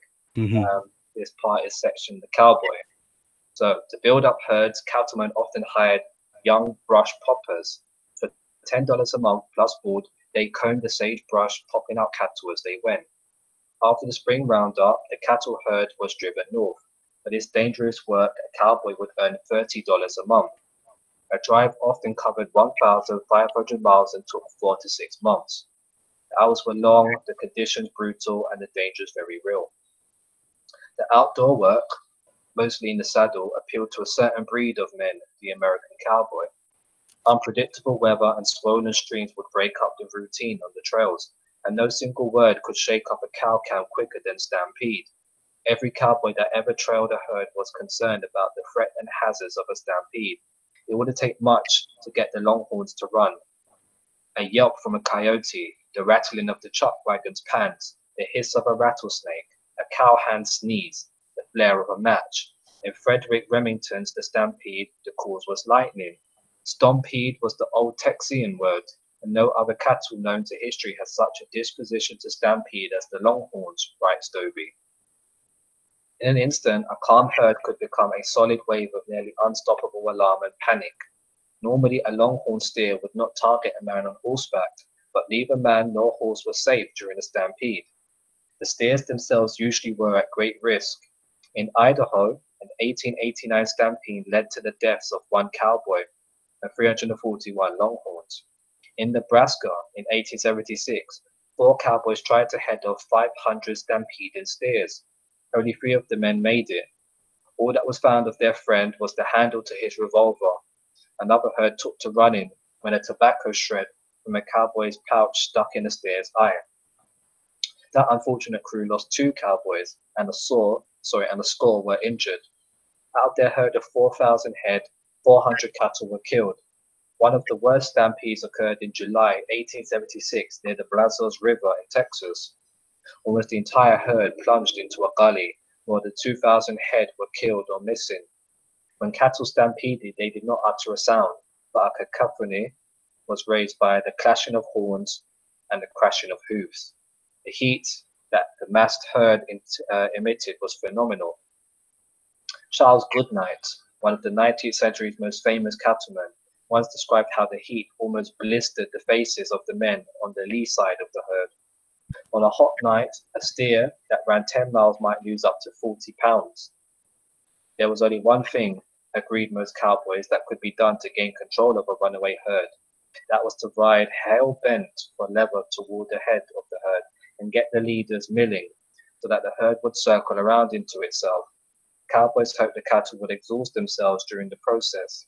The men would wave hats or slickers, beat ropes against chaps, and sometimes fire pistols into the ground to try and keep the animals from running. A herd in flight could spread out over a vast area. If the herd ran for 25 miles, the cowboys might have to ride 200 miles rounding up the strays. Working alone, each man fanned out and began riding toward the herd's new breeding ground or new bedding ground. Sometimes small groups of cattle would be found and started back, but finding and driving singles was more often the case. Every trail herd had its dominant steer, which by instinct strode to the front of the bunch to lead the way. Good lead steers were particularly valuable when crossing a river, because hesitant leaders would cause most of the others to stop. If a steer did the job well, it would not be sold. It would be brought home to lead the other herds north. Charles Goodnight owned such a valuable steer in Old Blue, whom he had bought from cattleman John Chisholm. During 8 seasons, more than 10,000 head followed Old Blue to Dodge City, a one-way trip for them, but not for Blue. Goodnight put a bell around Old Blue's neck, and the other steers learned to follow the familiar ringing. Old Blue, according to range legend, could find the best water, the best grass, and the easiest river crossings, and could even soothe a nervous herd during a storm with his reassuring bawl. After his last drive, he was retired to a permanent pasture and lived to be 20 years old. At his death, his horns were mounted in a place of honor in the Goodnight Ranch office. A good day's progress for a herd was about 10 miles. Under favorable conditions, longhorns put on weight while on the trail. Water was the most important necessity during a drive. A longhorn could drink up to 30 gallons of water a day. Without plenty of fresh water, the cattle became irritable and would stampede. And just to show you some pictures here. So this is the 10th Cavalry, Buffalo Soldiers and Apache Scouts of 1885. So you can see there's some of these are natives and some of this is us. Mm-hmm. Yeah. Picture here. Again.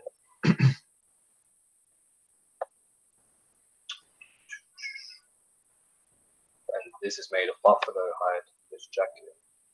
Which would be what's my words? Prove very useful, especially for the winter time. Yeah. Yeah, so this is a young buffalo soldier in a buffalo hiker, 1886. Mm-hmm. And this brother right here, this is Chief Glass of the Apache. And this is his wife here, is obviously a native. But again, how does a foreigner come to the Americas in bondage and work his way up to becoming a chief of an Indian tribe? Exactly, it just does not happen. You'd have to be a chief already. Or you'd have to be off the land to be considerable of chief material. Oh yes, that too as well. Yeah, I stand corrected. You're right. You know, the same way you can't go to Ghana become a head of the Ashanti. You know. What are you talking about, my brother? You are not from this land. You cannot become chief. Who's this? Raggedy Cowboy. That's got their name. This is an unknown picture. But again, I'd have to imagine this probably could be a buffalo soldier to the clothing. Mm-hmm. Some pictures here. I mean, the pictures say 1,000 words. And again, see, no one grew up seeing this on their TV set. Yeah, them brothers there look serious in that one. They're not ramping, mate. Get some more unknown pics here.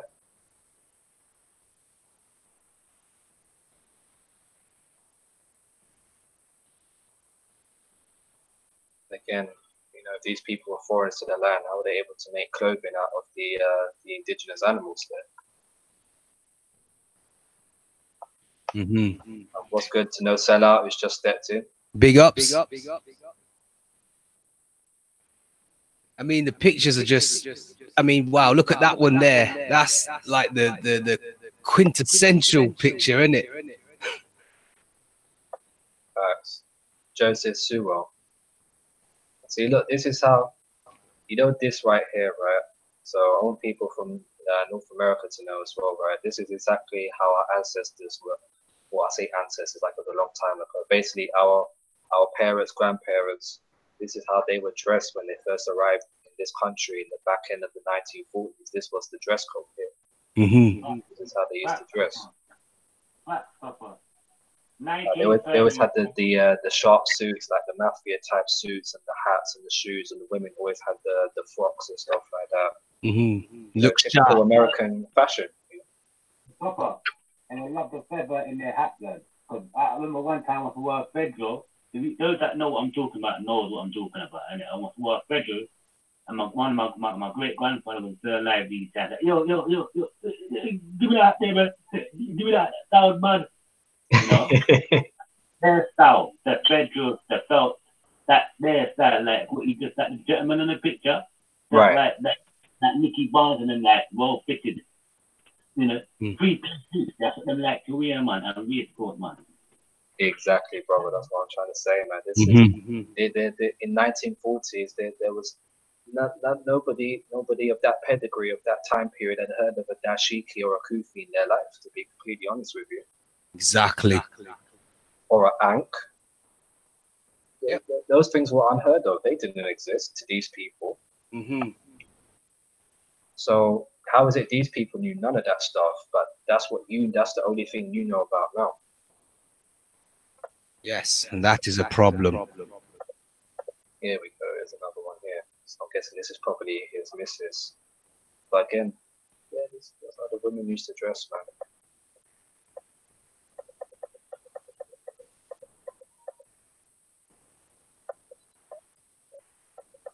Brothers in arms, mate. That's the one. Shout out to Rhonda. What's good? Big ups. Yeah.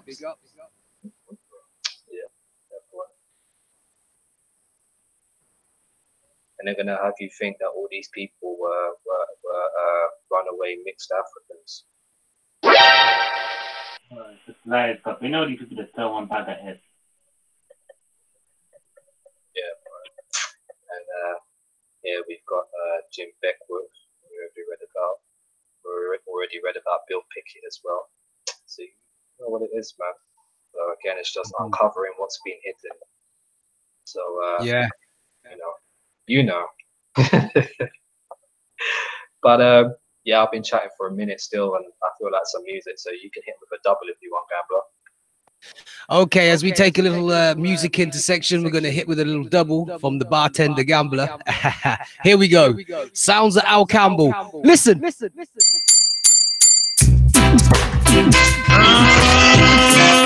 Oh, gosh.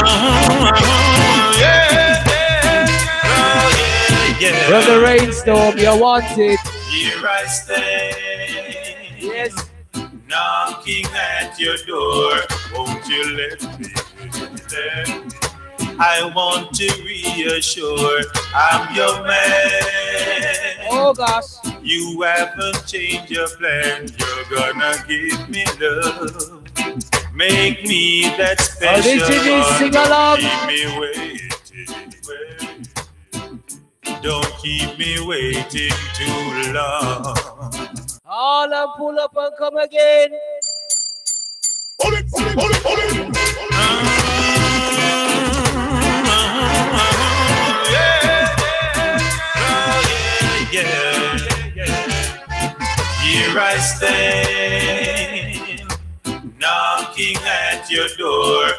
won't you let me? I want to read. One more time from the TOP to tune in to Tough.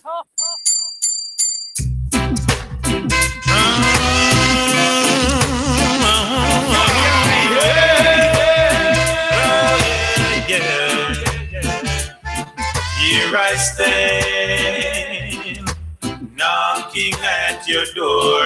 Won't you let me?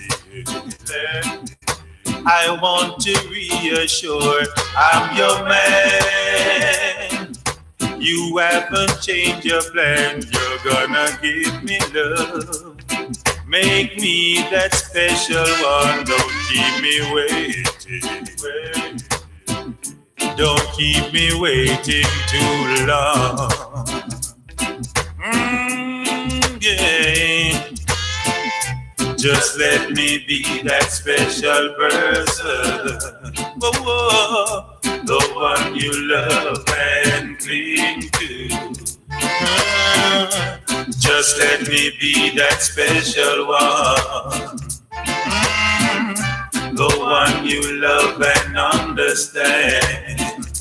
You got to be sure I know it's the right way. Come on, hold me, girl. Hold me, girl. I'll never go astray. You got what it takes. You keep me hanging on. I just can't let go. Let go. You're right here in my heart. Don't keep me waiting. Don't keep me waiting too long. Whoa. Just let me be that special person. The one you love and cling to.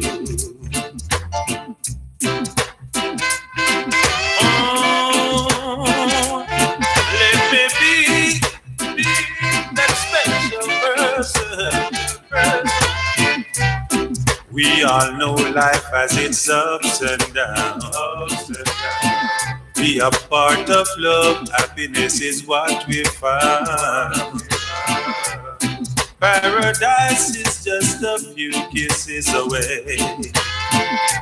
Give me love, girl, in my heart you will stay. Don't keep me waiting. Don't keep me waiting too long. Just let me be that special person. Whoa, whoa, the one you love and cling to. Just let me be that special one. Oh, the one you love and understand. Just let me be that special person. Whoa, the one you love and cling to. Just let me be that special one. Yeah, the one you love and understand. Here I stand, knocking at your door. Won't you let me? I want to reassure I'm your man. You haven't changed your plan. You're gonna give me love. Make me that special one. Don't keep me waiting. Don't keep me waiting too Once long. again, sounds of the Al Campbell. Tune entitled Don't Keep Me Waiting. But hold on, brothers and sisters, we have a double for you. DJ, spin me another record. You have a picture of Mr. Rasta? Yes, I am, Jalil. And you have a picture of Mr. Dre? Yes, I am, Jais with deny. And you have a picture of Mr. Rassis? Yes, I am. DJ.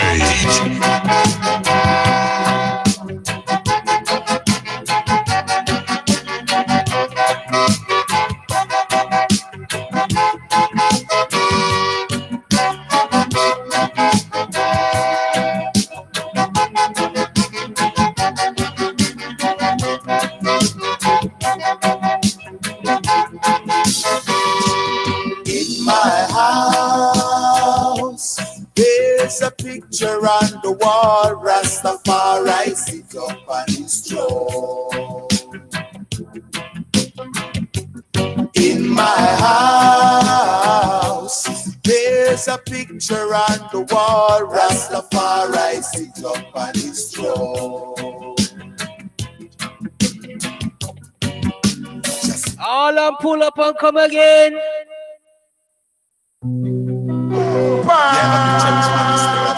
Yes, sir, Jalil. And they have a picture of His Majesty. Yes, sir, Jah is within I. And they have a picture of His Majesty Rasis. Yes, sir.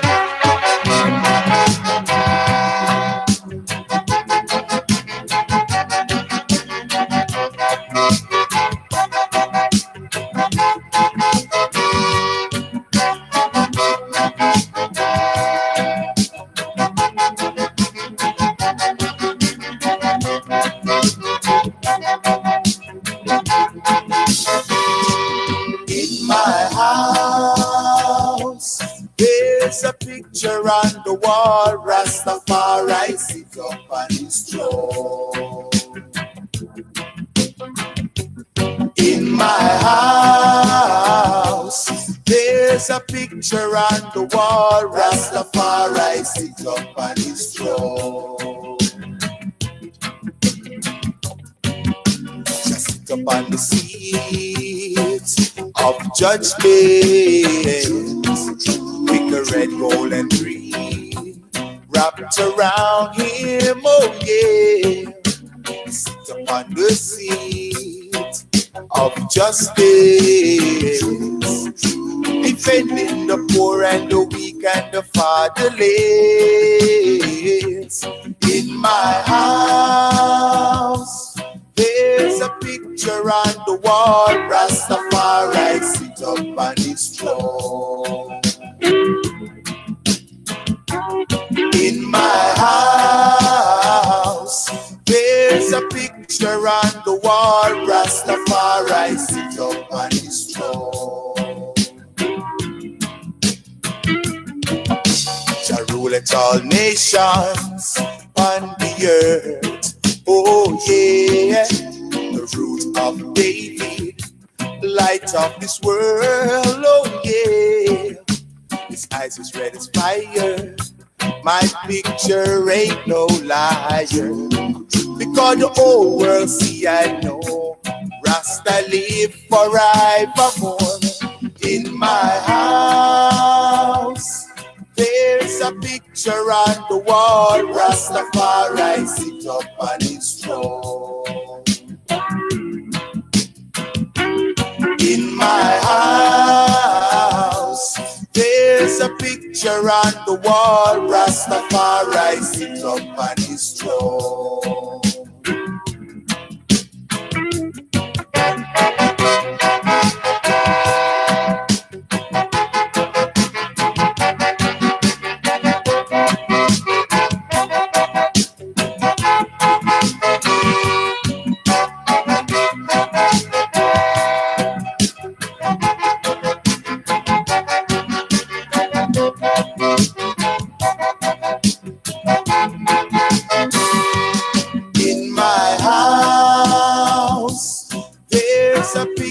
On the wall, Rastafari sit up on his throne.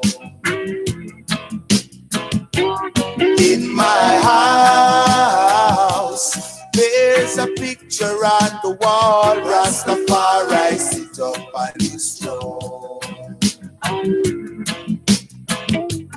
In my house, there's a picture on the wall, Rastafari.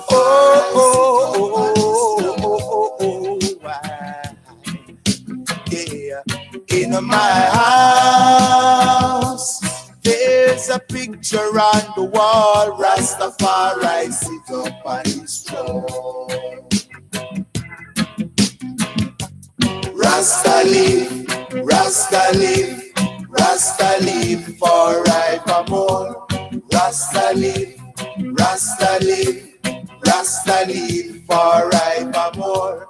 Rasta live, Rasta live, Rasta live forevermore. Yes.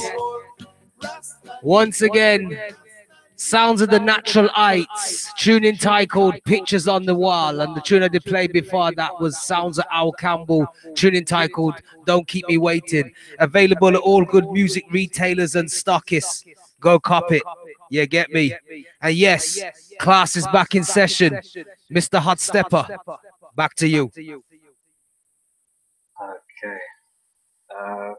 All right, Frazee. I don't think the rest of the Gambler's on the gram. I don't know if you've got him already. If not, go and add him. He's on there as well. I don't think the rest of the council have reached onto the gram just as yet, though. But yeah, I love being on there, man. It's two jokes, man. So yeah, shout out to everybody who followed me straight from YouTube onto the gram as well. Big up. Yeah, man. It's just Frazee knows it's crazy. Joe knows it's crazy, man. Anyway, let me get back into the screen share for you guys, bro. And yes, Jammy, that's an excellent point that you said about the tune, because yes, it does it is contradictory.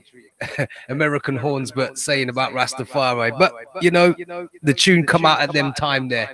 You know, if it was to be done now, I'm sure the lyrics would be different. But I digress. Mr. Hotstep, back to you. All right. Oh, you're following Gambler already? Oh, that's cool, man. Freezy's already following you on there. Yes, brother Freezy's already done followed me. Wow, brother Freezy, big up. All right. So now what I've moved on to for you guys as part of this presentation is The Negro Cowboys by Philip Durham. So I'm going to come straight to page 11. And also shout out to everybody in the building, watching, silent viewers and listeners. Big ups on the live stream right now or on the replay. We thank you for your time and energy.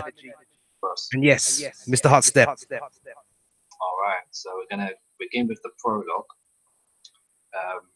And so it begins. Now they are forgotten, but once they rode all the trails, driving millions of cattle before them. Some died in stampedes, some froze to death, some drowned. Some were too slow with guns, some too fast, but most of them lived through the long drives to Abilene, to Dodge City, to Ogallala, and many of them drove on to the furthest reaches of the Northern Range, to the Dakotas, Wyoming, and Montana. They numbered thousands, among them many of the best riders, ropers, and wranglers. They hunted wild horses and wolves, and a few of them hunted men. Some were villains, some were heroes. Some were called offensive names, and others were given almost equally offensive compliments. But even when one of them was praised as the whitest man I've ever known, he was not white, for they were the Negro Cowboys. Mr. Hotstepper. Could you possibly rewind and come again? They numbered thousands, among them many of the best riders, ropers, and wranglers. They hunted wild horses and wolves, and a few of them hunted men. Some were villains, some were heroes. Some were called offensive names, and others were given almost equally offensive compliments. But even when one of them was praised as the whitest man I've ever known, he was not white, for they were the Negro Cowboys.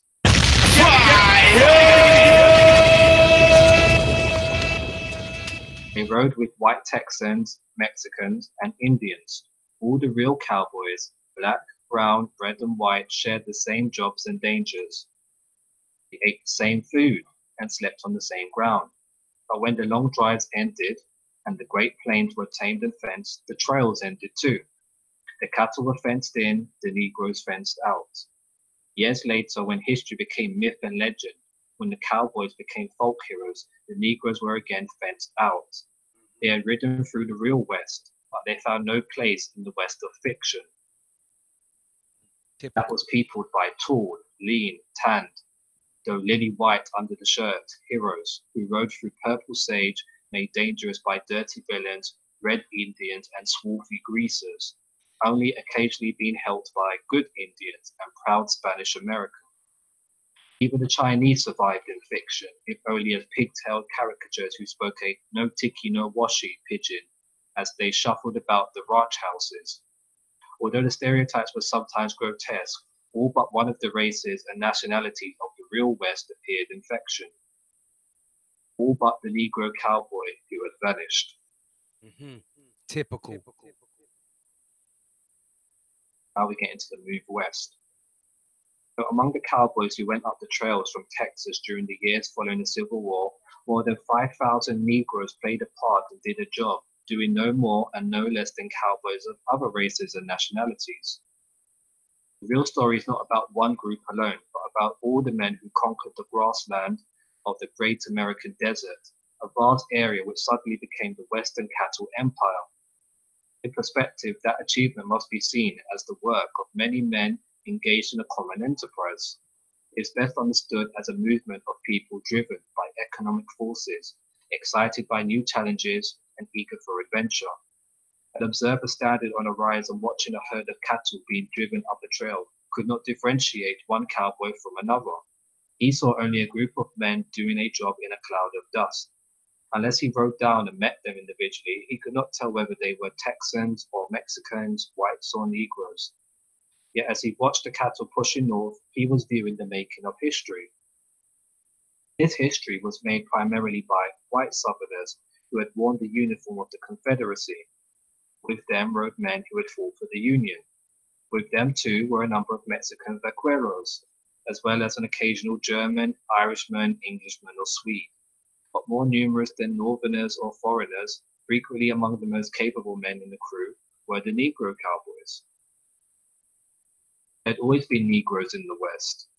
They had indeed been scattered throughout the Western Hemisphere since their first, what they're going to say, importation as slaves at the beginning of the 16th century. Mr. Hard Stepper. Could you possibly rewind and come again? There had always been Negroes in the West. They had indeed been scattered throughout the Western Hemisphere since the first importation of slaves at the beginning of the 16th century.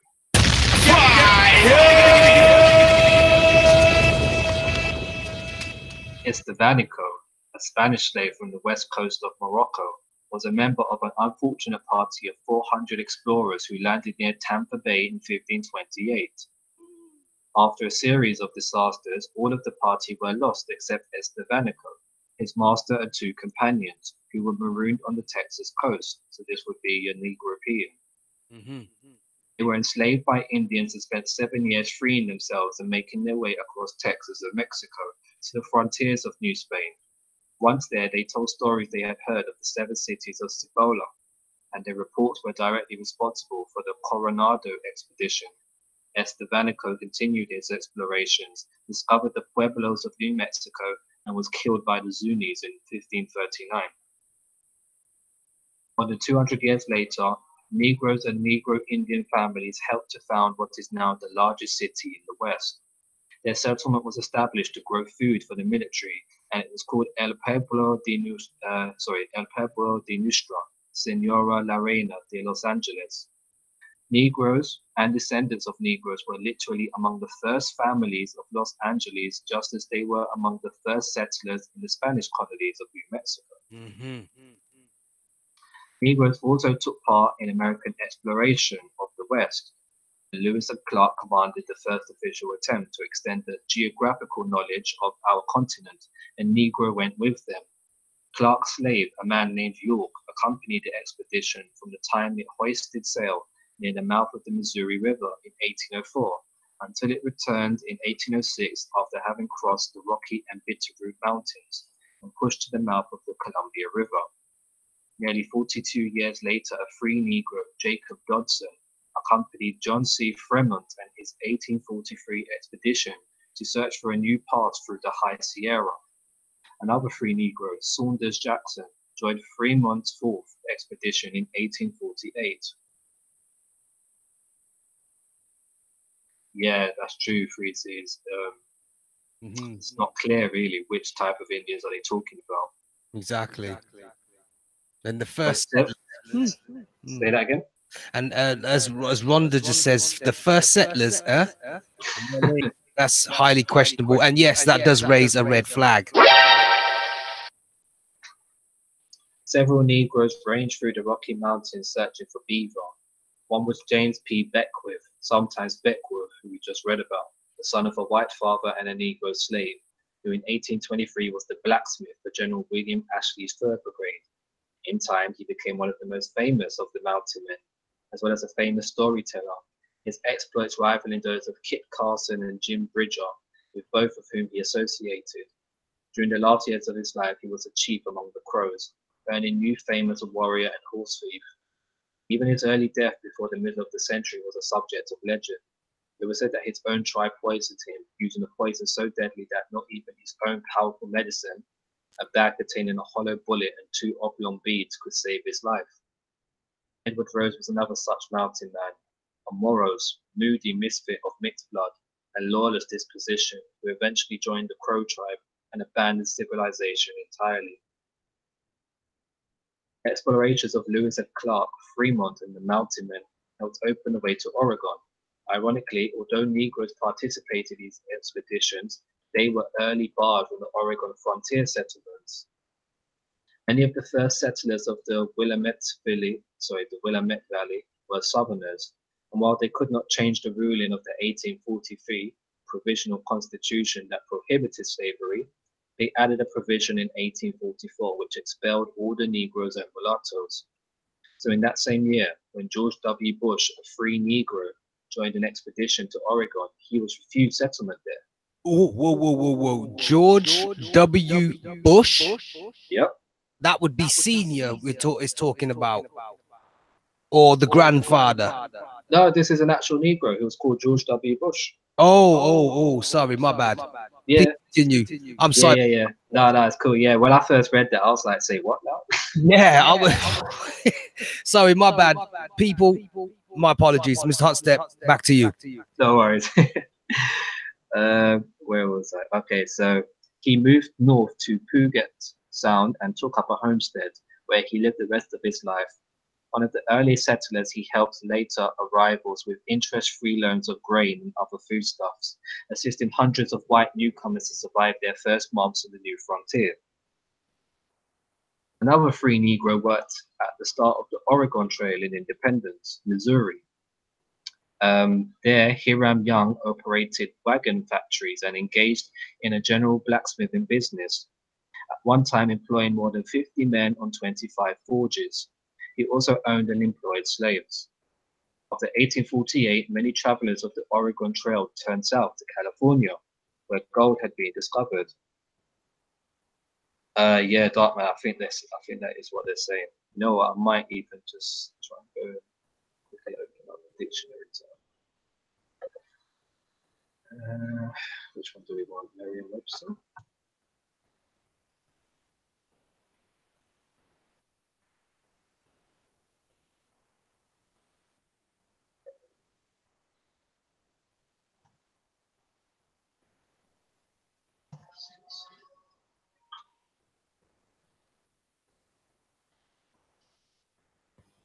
Morose, having a sullen or gloomy disposition. 2, marked by or expressive of gloom. So it's a characteristic. Okay. Interesting. Someone who's just basically serious. A shout out to Copper Tribe or No Tribe. What's good? Big ups. And then Cougars just said Alistair Crowley's son Prescott Bush stole the name of George W. Bush. Wow. Look at that. That's crazy. But then again, at the same time, we shouldn't really be surprised, because we know how these people are just nothing but murderers, cutthroats, and thieves. But anyway, I digress. Mr. Hotstep. Trust me on that. Yeah. So, after 1848, many travelers of the Oregon Trail turned south to California, where gold had been discovered. Among them were Negroes, both slave and free, who staked claims and formed mining companies. Negro prospectors and miners also joined in later developments in Nevada, Idaho, and Montana, and they were among those who headed for Colorado to become part of the Pikes Peak gold rush of 1858. Other Negroes appeared in the West as mole skinners, hostlers, hotel keepers, and unskilled laborers. Some worked for Russell, Majors, and Waddell and their Pony Express. Negro women cooked for hungry trappers in isolated mountain forts and for travelers on the Butterfield stages that rolled through Texas and Arizona. The Negroes, even as slaves, were usually more fortunate than the American Indians. During slavery days, Negroes were valuable property, and after the Civil War, they rarely challenged the ambition and greed of Western pioneers. But Indians were always despised, fair game for treachery and murder. In the West, as in the East, Americans dishonored treaty after treaty, driving Indians from one area to another, systematically attempting to exterminate whole tribes. Indians fought back, and as they fought, they were sometimes opposed, sometimes aided by Negroes.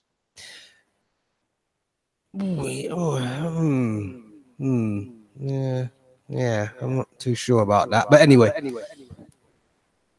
In the Indian nations, now Oklahoma, some wealthy Indians of the 5 civilized tribes owned large plantations and hundreds of slaves.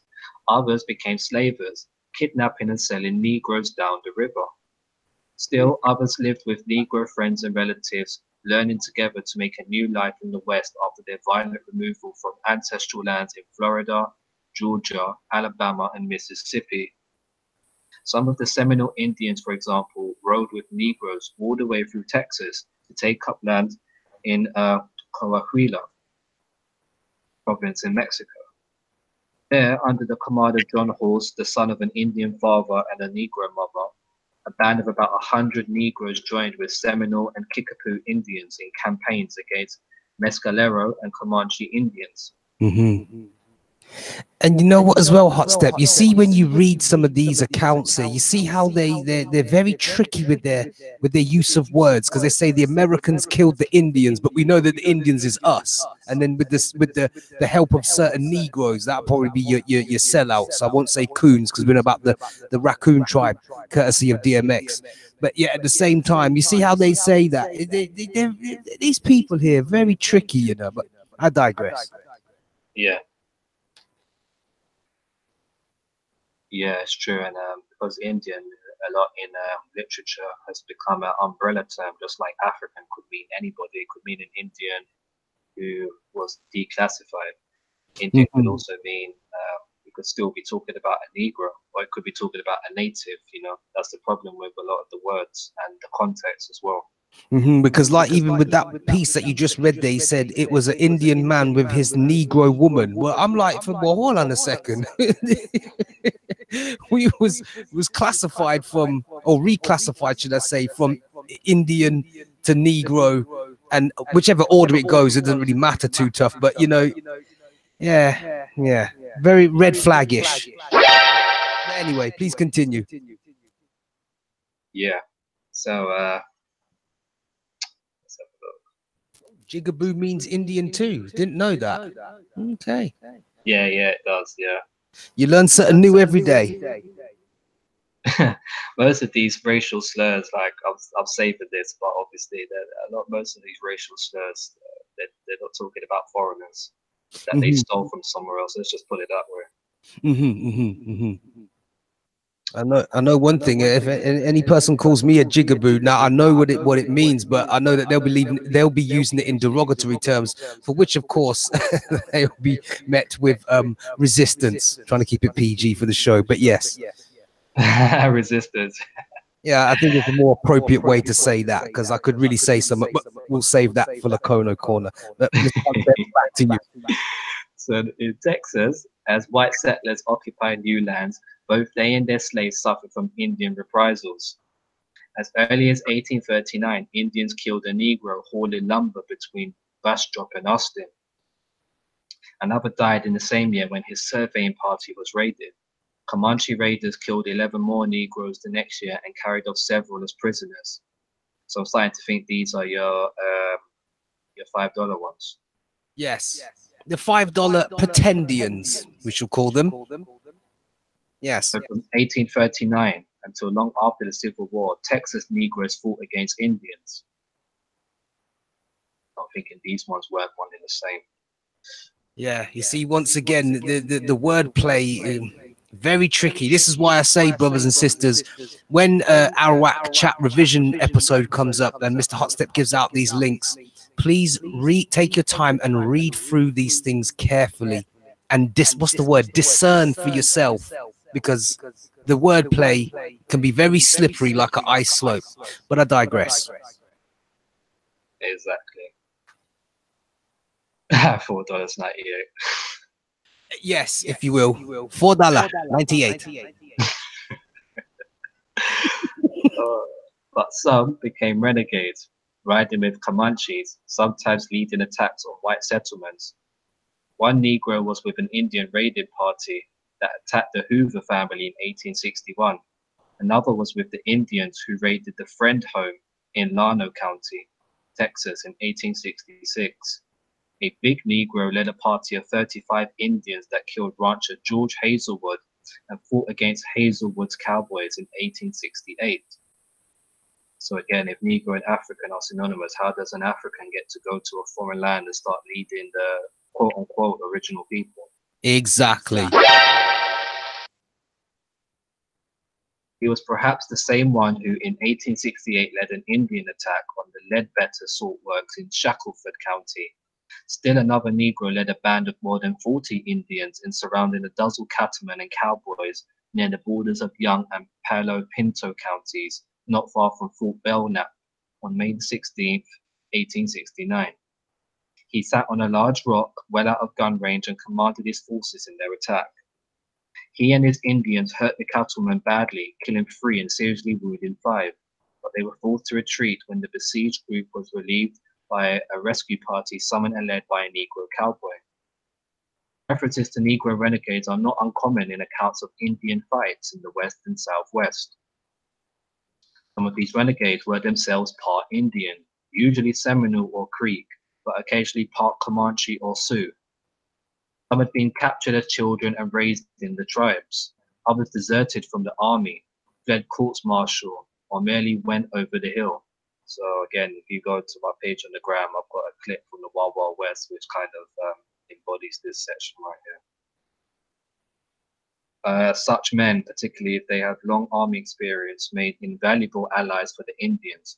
Probably one such man was the Negro Bugler, who accompanied the Indians in a famous attack on a group of buffalo hunters at Adobe Walls in the Texas Panhandle in 1874. For every Negro renegade who joined against the white men, a company of Negro soldiers fought Indians. No story of the seizure and settlement of the West would be complete without including an account of the Negro soldiers in the 24th and 25th Infantry Regiments and the Negro troopers in the 9th and 10th Cavalry Regiments.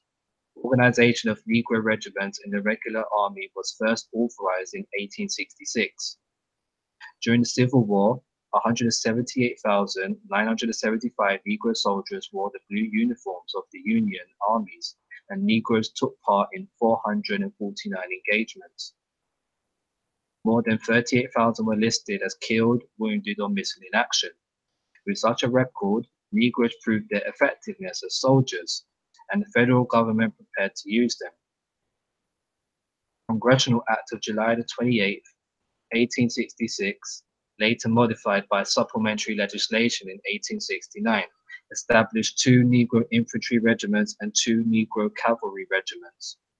All 4 saw continuous service in the West during the 3 decades following the Civil War. Yeah, that's a good question, Jamie. Part 1.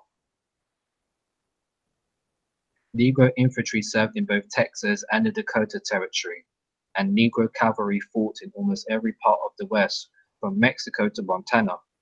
Both General Miles and General Merritt, as well as other officers who commanded Negro troops during the Indian campaigns, praised their courage and skill.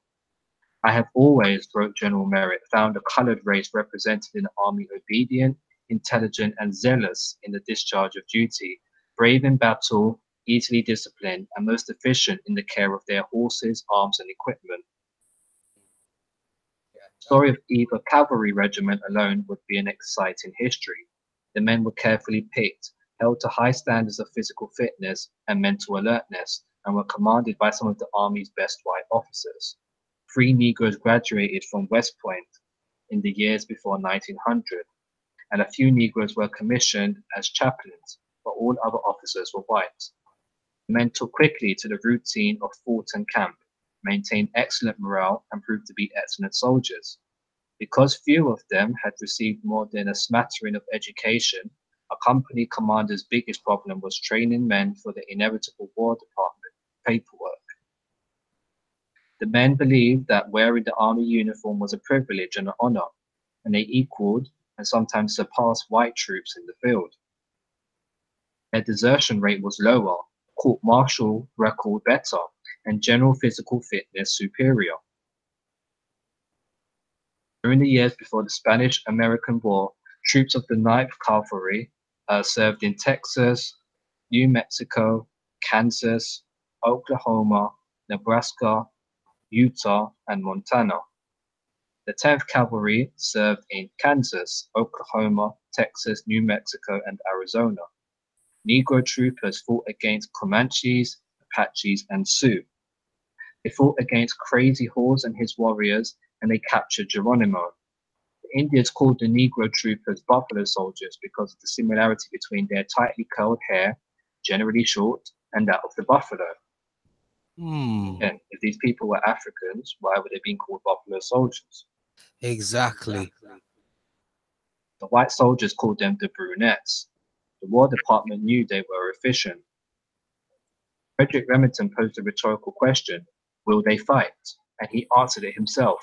They have fought many, many times. The old sergeant sitting near me, as calm of feature as a bronze statue, once deliberately walked over to a Cheyenne rifle pit and killed his man.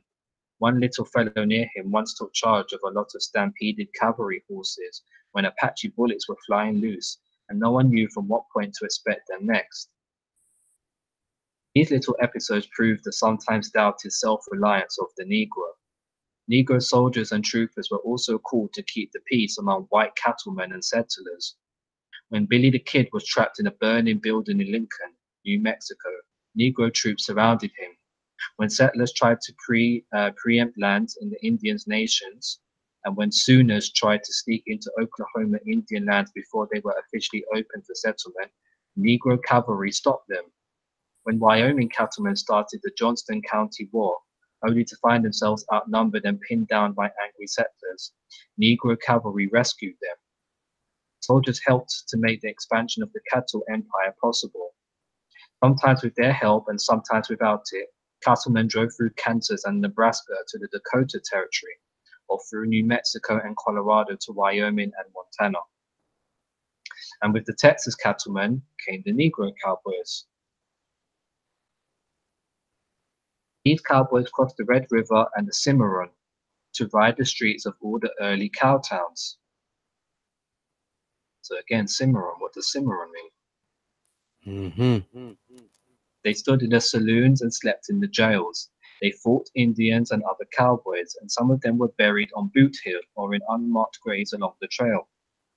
At the end of the long drives, a few remained on northern ranges to become horse breakers, ranch hands, or even outlaws, but most of them drew their pay and rode back to Texas. While the trail drives lasted, Negroes had a conspicuous place in the life of the cattlemen's West. They fought with guns and bullwhips on the streets of Dodge City, and they roamed the streets of Cheyenne. They carried gold through outlaw country, and they took part in bloody range wars. If one got drunk, he could crash through a plate glass window, shoot up a saloon, or land in jail. If he turned outlaw, he usually died young. Negro cowboys hunched in their saddles during blizzards and thunderstorms, fought brass fires and turned stampedes, hunted wild mustangs and rode wild horses. Wolves threatened their cattle and rattlesnakes crawled into their camps. Their lives were like those of all other cowboys, hard and dangerous. I bet. Yeah. The point of their history is not that they were different from their companions, but that they were similar. They had neither peculiar virtues nor vices to be glorified or condemned, but they should be remembered.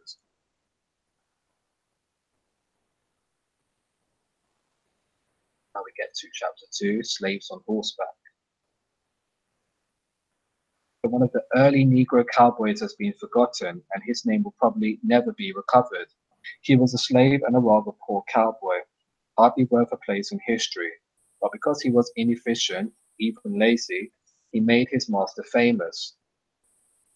He and his family lived in the San Antonio River in Texas, and they were owned by a lawyer, not a cattleman. In 1847, when the lawyer received 400 head of cattle in payment of a debt, he entrusted them to the Negro and continued his practice and his business of land speculation. The Negro neglected to do much branding, and the cattle roamed free, growing and multiplying on the open Texas range and straying far from their home ranch. Consequently, the herd had scattered when the lawyer sold his land, cattle and brand, in 1856. The lawyer's name was Samuel A. Maverick, and the buyer of his ranch was A. Teuton Beauregard, an active and ambitious cattleman. Beauregard sent his men riding over several counties, searching for Maverick's cattle. Whenever they found an animal unbranded, they claimed it as Maverick's. Thanks to a Negro cowboy's carelessness and Beauregard's enterprise, every wandering animal unbranded and unclaimed soon came to be called a Maverick, and hunting for such animals was called a American. Even men, for that matter, were called Mavericks if they were free and independent and wore no man's brand. Most of the first Negro cowboys were slaves, not Mavericks. Brought by their masters from the Old South, they arrived in a new country and were set to learning a new trade. Some were taught by Mexican vaqueros, some by their white masters, and others by Indians like those of the Caddo Confederacy, who had learned to herd and handle cattle. And big ups to Thanos in the building. Yes, big ups. Thanos in the building. Yeah, man.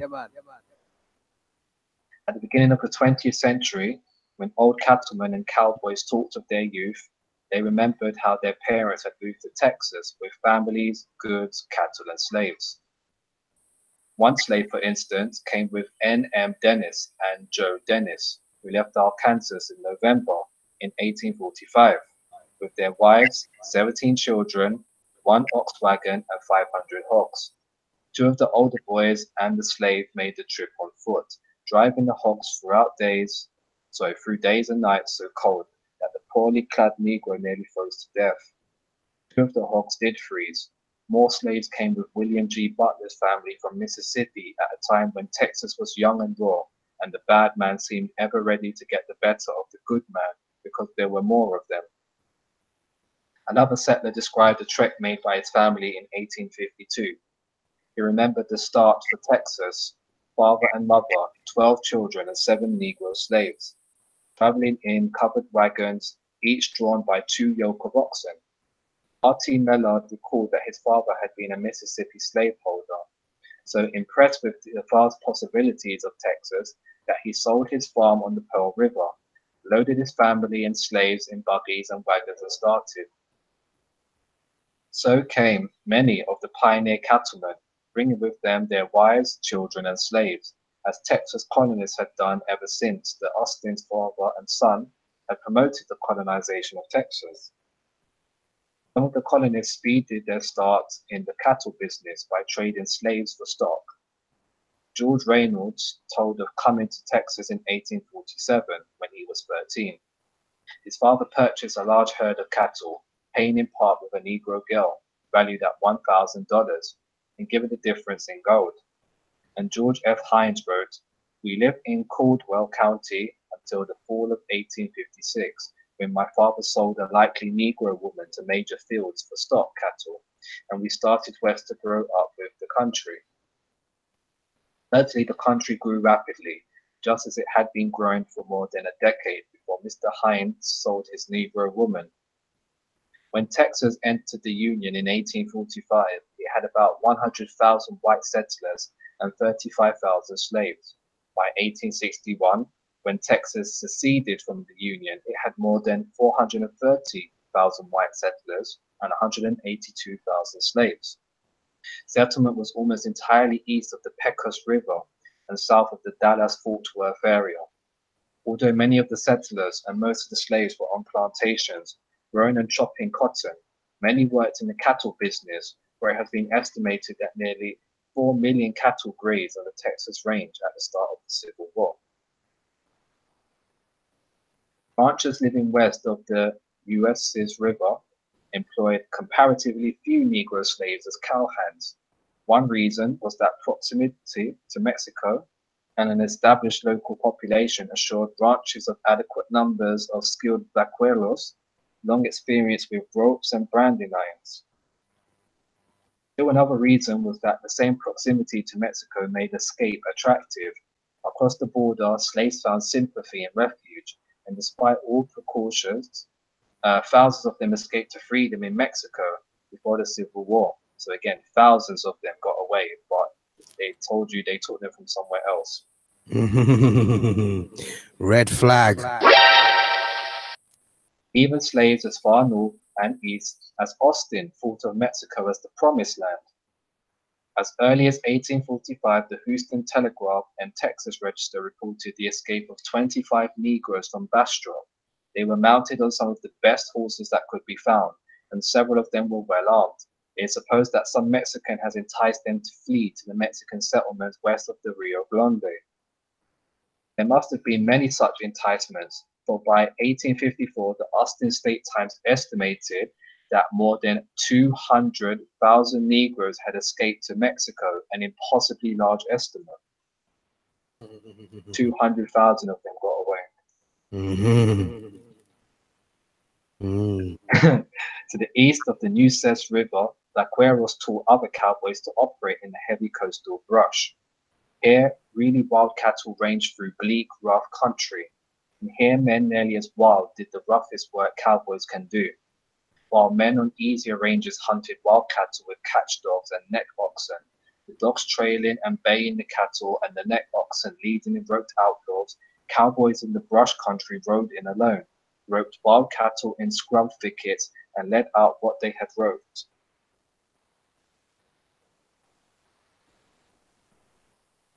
Oh, so it's on Instagram. Put your Instagram in the chat, so I'll add you after the stream's done. Occasionally, a Negro cowboy was spared some of the most dangerous work. Because he was himself valuable property, his owner protected him.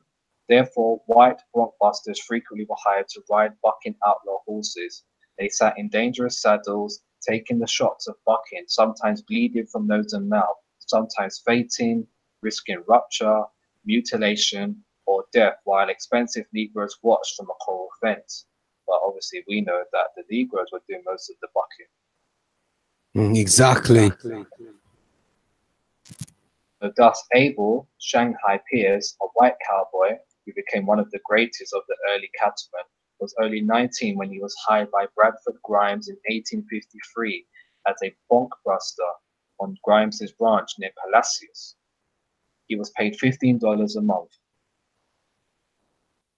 So Grimes owned a number of Negro cowboys, as well as many wild, unbroken horses.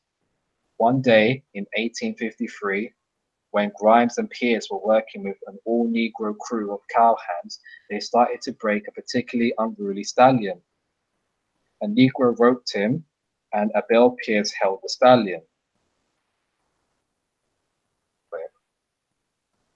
So a Negro roped him, and Abel Pierce held the horse's head while the horse was saddled and a Negro cowboy mounted. When the horse was released, it went off in high jumps, spinning and jolting its rider. Just then, according to one account, a high-pitched voice called from the ranch house, "Bradford, Bradford, put Abel on the battens. Those Negroes are worth $1,000 apiece. One might get killed." Many another slaveholder shared this kind of prudence in guarding his property. It was carried to its logical extreme during the Civil War by an old slaveholder who wrote to his son, "I hear you are likely to have a big battle soon, and I write to tell you not to let Sam go into the fighting with you. Keep him in the rear, for that nigger is worth $1,000. Negro cowboys were most numerous in eastern Texas, and between the Trinity River and the Louisiana border, all Negro crews were common. There were even a few free Negroes running cattle in eastern Texas before the Civil War. In what are now Orange and Jefferson counties,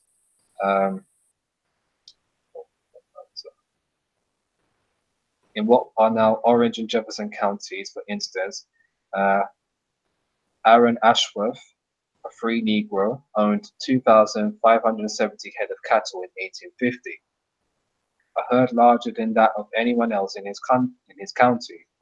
He also owned slaves and employed a white schoolmaster to tutor his 4 children. He had first come to Texas in 1833 and had obtained an order of survey from the Mexican government enabling him to locate and claim land. And after the Texas Revolution, the Texas Congress ordered all free Negroes out of the Republic. Ashworth's neighbors interceded for him and his 2 brothers, and a special act of the Congress granted him relief from the general banishment. Again, 2 years later, a special act of the Texas Congress confirmed him and several other free Negroes in the ownership of their lands. But again, how does a slave come to be given special acquittance to own their own land? From one side of Texas to the other, Negroes worked in the cattle business before the Civil War. North of Texas in the Indian nations, thousands of Negroes were neighbors or slaves of the 5 civilized tribes, the Cherokees, Chickasaws, Choctaws, Creeks, and Seminoles. For their Indian masters, many of them worked in cotton fields, pig pens, or pecan orchards. Others herded cattle. Still further north in Kansas, there were very few Negroes before the Civil War. Although Bleeding, Kansas was a pre-war battleground between pro-slavery and anti-slavery forces, the census of 1860 showed fewer than 700 Negroes in the state. These Negroes were not in the cattle business. Cattle were bred and marketed by settlers with small herds, by men operating as they had in New England or Illinois. Cowboys were not needed on these fenced-in Kansas farms. Most of the rest of the Great Plains was still desert, where buffalo moved in mighty tides from Canada to the state plains of Texas, followed by Indians who had not yet seriously been threatened by white civilization. That civilization, faced with the woodless, waterless flatland, had leapfrogged to the Rocky Mountains and the West Coast.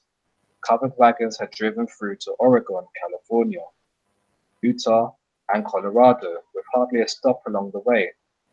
There were few whites, fewer Negroes in the west between Kansas and Pikes Peak, between Minnesota and the Oregon country. Thus, the story of the Negro cowboys began in Texas and the Indian nations before the Civil War. There, thousands of Negroes, most slaves, some free, learned to ride and rope and brand.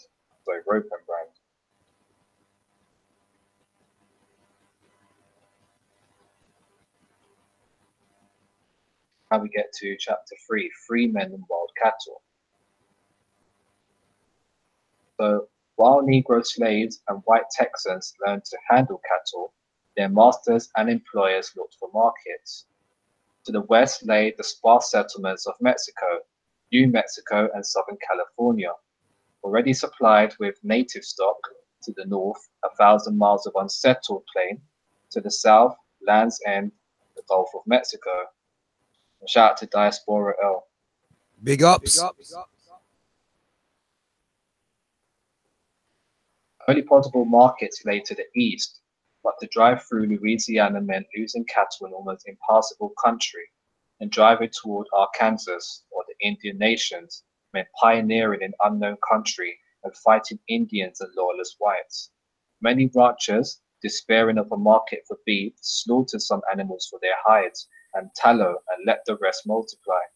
According to Joe Mora, it soon got to the point where a Texas stockman's poverty was reckoned by the number of cattle he owned.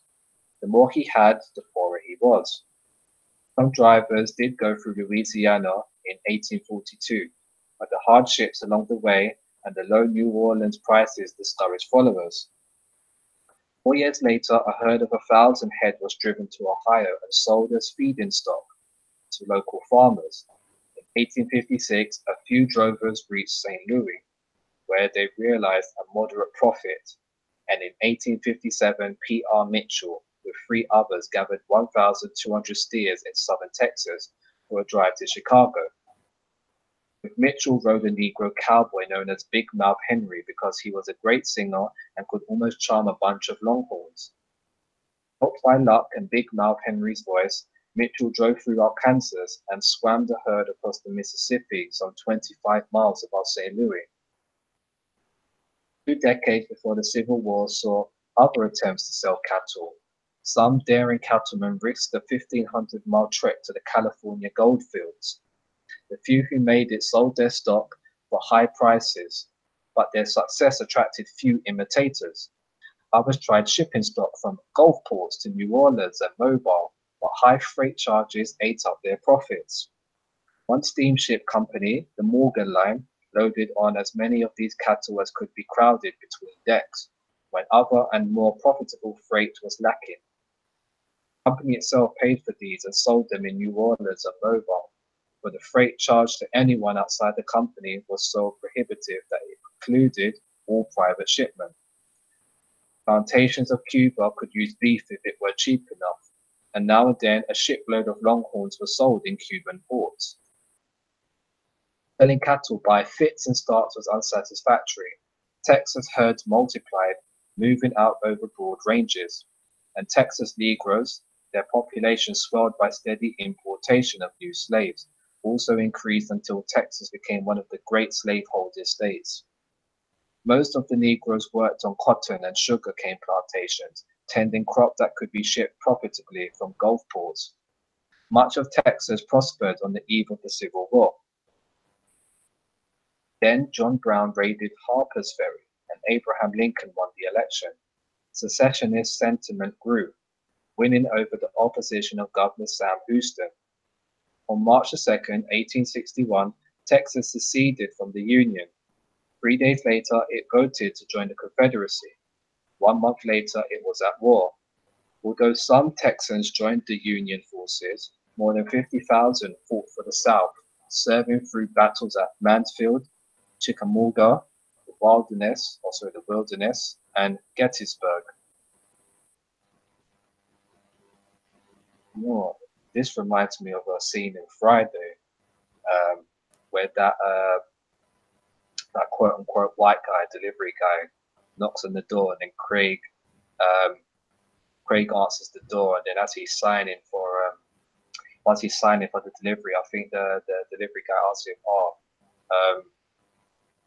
are you a football player or something like that? And he says, yeah, I play for the Chickamaugas or something like that. Like out of sarcasm. Does anyone remember that? Yeah, now that you say that, yeah, I remember. That's mad. I'll have to go back and watch Friday to find that. But I'm sure this is what he said. I'm sure this is what Craig said.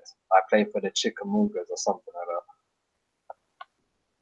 that. Their senators and representatives sat in the Confederate Congress. Texas ranches and farms helped to feed Confederate troops. Texans fought the last battle of the war, winning a futile victory at Palmito Ranch more than a month after the surrender of General Robert E. Lee.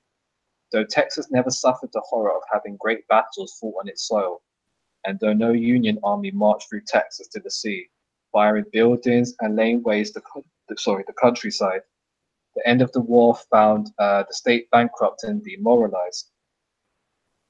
Confederate money was worthless, and good money was scarce, though not so scarce as elsewhere in the South. Federal troops occupied the state, and the future looked uncertain. The history of the Reconstruction in Texas is both complicated and controversial. The Negroes had been freed, but most of them were illiterate, unskilled field hands. Some were skilled artisans, other capable cowboys. A few intelligent and educated Negroes held responsible posts in Reconstruction and post-Reconstruction governments. 9 Negroes sat in the Constitutional Convention of 1869 and 6 in the Convention of 1875 to 76, which wrote the present Constitution of Texas. Negroes served in the Texas legislature from 1871 to 95. Negroes also served in the newly organized state police, as well as in units of the army stationed in Texas. Some undoubtedly abused their new authority, just as others were abused by white Texans merely for doing their duty. The state police, the Freedmen's Bureau, and the Union League were met by the Ku Klux Klan and illegal terror. In Texas, as in other southern states, Reconstruction left a bitter heritage of racial antagonism. This bitterness was strongest in eastern Texas, where large numbers of Negroes were employed in farming. It was less marked in the cattle country, although it certainly existed there. There some cattlemen protested that Negroes were rambling around in idleness and would either not work at all or demand poor prices for what they but half do. Negroes were accused, according to Wayne Guard, of getting drunk, flourishing weapons, stealing horses, and insulting the whites. The whites were easily insulted. One Negro was plowing a field when Jack Helms, the white cowboy sheriff of DeWitt County, went riding by. The Negro left off plowing, climbed up on the rail fence and began to whistle, Yankee Doodle, as Helms passed. Helms drew his powder and bull colt and shot the Negro between the eyes. Then Helms rode on, and the Negro's body lay where it fell until only the bones remained. Other Negroes fell victim to outlaws like John Weasley Hardin, who was proud of his reputation as a nigger killer. Still, others were murdered by Sam Grant, a hired gun who killed white men as well as black. One white man he wounded and nearly killed was Charlie Syringa. So remember, we had this name earlier, the early cowboy writer. Only a timely intervention of Lick, a Negro cowboy who galloped into camp out of the heavy timber and brush, saved Syringa's life. Cross-referencing there. History of Texas post-war racial antagonism and its resultant violence would make a long and bloody story. Racial warfare persisted far into the 20th century. Many Negroes died, and frequently those who lived survived only by fighting or by becoming respectful Uncle Toms. And obviously, you know, Uncle Tom wasn't the bad guy in the story. All Negroes suffered in some degree from social, legal, and economical sanctions. Upon Negro cowboys, however, these sanctions fell less heavily than upon many other Negroes, for as cowboys they held a well-defined place in an early established social and economic hierarchy. A cattle outfit was an almost feudal organization with a chief who demanded and got personal loyalty. His men, particularly in larger outfits, were organized with military position, with foremen as lieutenants and top hands corresponding to non-commissioned officers. In such a unit, tightly organized and operating in a womanless vacuum, the Negro cowboy was welcomed as a hand or even as a top hand, though rarely as a foreman. Jim Perry, who worked for more than 20 years as a great rider, roper, and cook for the vast XIT ranch, once said, "If it weren't for my damned old black face, I'd have been boss of one of these divisions long ago." One of the white cowboys who rode with him agreed, saying he no doubt would have. Lacking upward mobility, to use the current jargon, the Negro cowboy resembled the Negro cavalryman, who could become a trooper or even a non-commissioned officer, but who was almost always officered by whites. The Negro cowboy differed from the cavalryman in that his outfit was usually integrated, with whites and Negroes working, eating, and living together. Working and living were rough. Cattlemen returned from the Civil War to find their millions of cattle scattered on the plains, lurking in the brush and hidden in the coulees. During more than 4 years of war, hundreds of thousands of calves had grown to wild cows and longhorn bulls, unbranded, unclaimed, untamed, and dangerous. Many were rounded up and slaughtered just for their hides and tallow. J. Frank Dobie, one of the great historians of the West and of the cattle business, had described the hide and tallow factories that operated in Texas during the late 60s and early 70s, when cattle were hardly worth stealing, and when a cow's hide was actually worth more than a live cow. That was when old steers with horn spreads wider than the length of a man from his feet to the tips of his fingers on upraised arm were driven by the hundreds and thousands to such plants as that above Brazoria. Here Negroes shucked the hides off, dried out the tallow, and then skidded the meat down chutes into Brazos River, where catfish gorged themselves and grew to gigantic size. Similar establishment at Quintana, at the mouth of the Brazos, so attracted sharks that people were afraid to go in swimming. Some Negroes skinned steers on the brazos, others joined with white cowboys to ride into the brush and hunt for wild cattle. Each cowboy had a few horses, a bag of cornbread and dried beef, and a length of good rope, as well as a number of shorter pieces for hog-tying animals. Once on a hunt, he led a bleak, stark, weary life. Typical of such men was Henry Beckwith, a Negro cowboy who hunted cattle in thickets so dense that neither horse, man, nor cattle could see for more than a few yards, where a cowboy and his horse found their way with ear and nose. So Beckwith carried no bedding, slept on dried cattle runs, or spread his horse blanket over sticks, drank black coffee mixed with chili juice, and rode much of the time at night. Perhaps because of his nocturnal ways, the Mexican cowboys who sometimes rode with him called him the Coyote. Like a coyote, he needed little sleep. If it was cold, he might build a very small fire and hunker down over it all night, drinking coffee and dozing. Or he might just wallow a couple of times and then go on to another day's work. As J. Frank Dobie said, and the story is his, the coyote represented intensely what brush and brush cattle could and did make of men. What men made of cattle was great empires. Down on the Santa Gertrudis spread, Richard King uses the profits of wartime trade with Mexico to build the enormous King Ranch. Men like Colonel Goodnight and Shanghai Pierce rounded up thousands of cattle for drives to markets they hoped they could find. George Saunders, an old trail driver, waited nearly 50 years before he wrote his description of Shanghai Pierce. My first recollection of Mr. Pierce, he said, was just after the Civil War when he bought fat cattle all over South Texas. I remember seeing him many times come to our camp, where he had contracts to receive beeves. He was a large, portly man, always rode a fine horse, and would be accompanied by a Negro who led a pack horse loaded with gold and silver, which, when he reached our camp, was dumped on the ground and remained there until the cattle were classed and counted out to him. Then he would empty the money on a blanket in camp and pay it out to the different stockmen from whom he had purchased the cattle.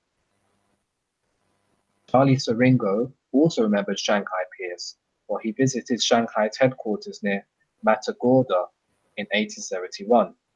There were about 50 cowboys at the headquarters ranch, he wrote, a few Mexicans and a few Negroes among them. Shanghai Pierce and his crew of cowboys had... okay, and it ends there quite abruptly. Remember, this is just a preview. I couldn't find the actual full extensive copy. Mm-hmm. But yeah, I think you get the gist of what the book was getting into. Mm-hmm. Rest assured, the council will try and endeavour to find that book in its full entirety as a PDF, as Mr. Hotstep has a knack for finding these things. Yeah, and I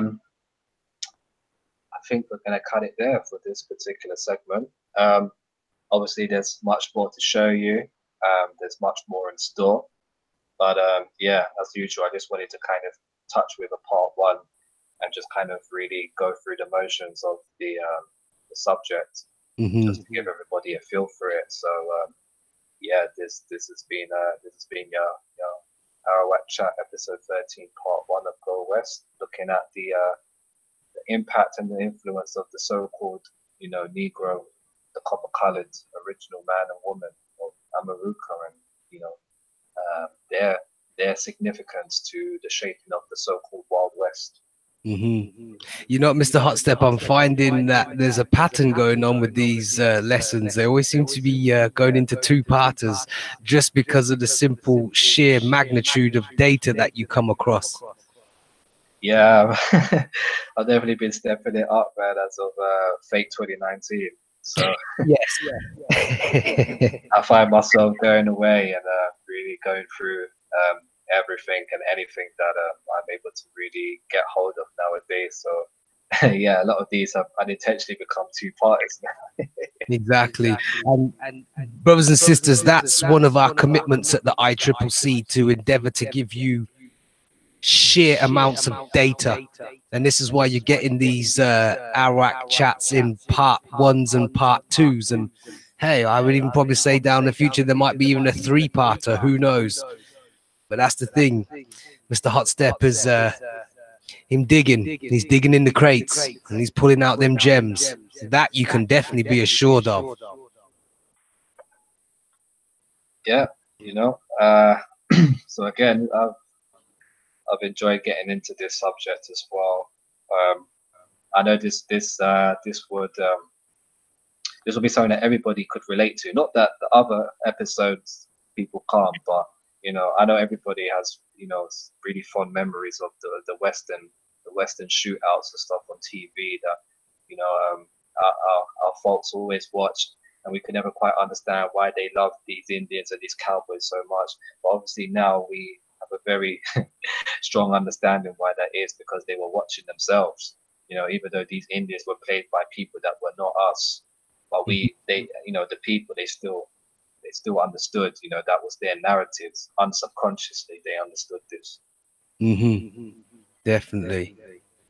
Where can we find literature on Mississippi and other southern states?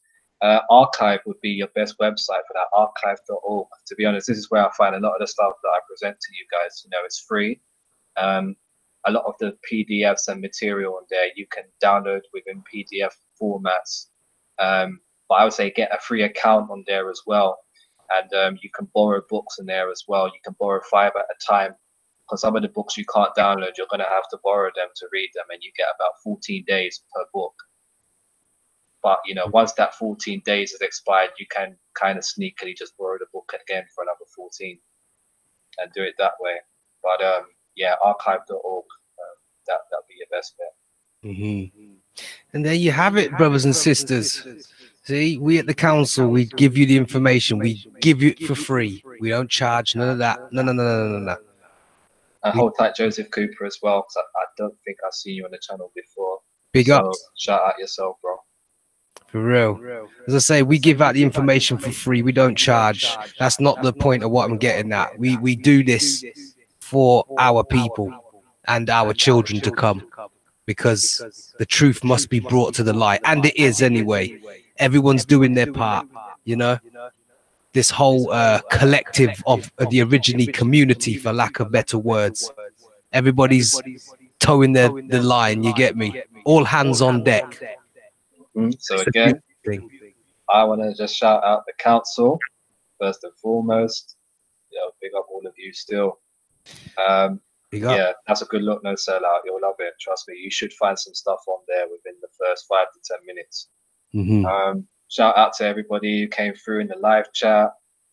Shout out to all of the Tribe Up team. Big up as well. And yeah, just shout out to everybody who is reconnecting back home. Exactly. Both physically and mentally. And the mental connection is a definite important part of it. Definitely. I ain't gonna lie, I am mad hungry, so my oven is popping right now. So I'm gonna ask the council, do they have any very, very brief words they want to say before we wrap this up?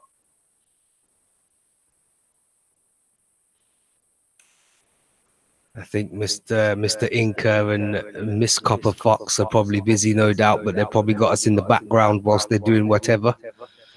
I just want to say peace and much love, man,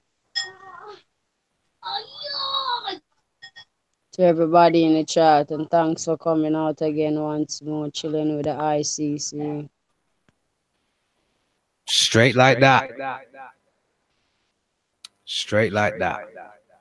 And on that note, brothers and sisters, we shall close out with Mr. Hotstep. We'll be closing out with a single or a double. How many we got left? We have a quadruple. All right, we'll give them a double then, and we'll save the last two for part 2 then. We'll do that. And on that note, this has been Arawak Chat, episode 13, entitled Go West. And yes, go west. I can't wait to go west permanently. I've always been saying that for quite some time now, but yeah, Amaruka's calling me. The Amarukas is calling me. You might just be lucky one of these days that Man Gambler gets on the plane and it's a permanent holiday or vacation, as you would call it, across the pond. But on that note, we shall close out with a double. Listen, sounds of Sugar Minor.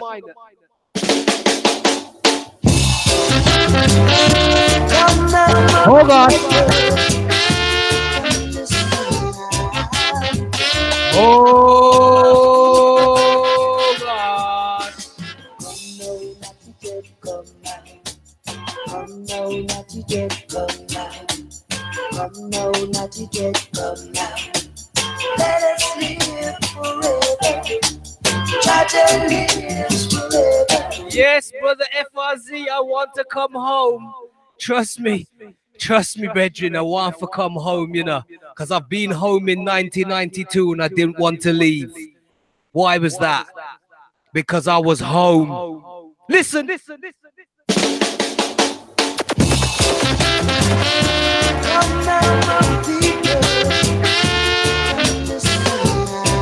Oh, definitely. The council will be coming with me. We're coming home. Come now, not yet, come now. Come now, not yet, come now. Let us live forever. Try to live forever. Let us live together. Try to live forever. Babylon, you're falling and you really don't know. Babylon, you're falling and you really don't know. Babylon, you're falling and you really don't know. Don't know. Forward, not to get forward. Forward, not to get forward. Forward, not to get forward. No turning back, I said. Oh no. Don't be worried. Don't listen now.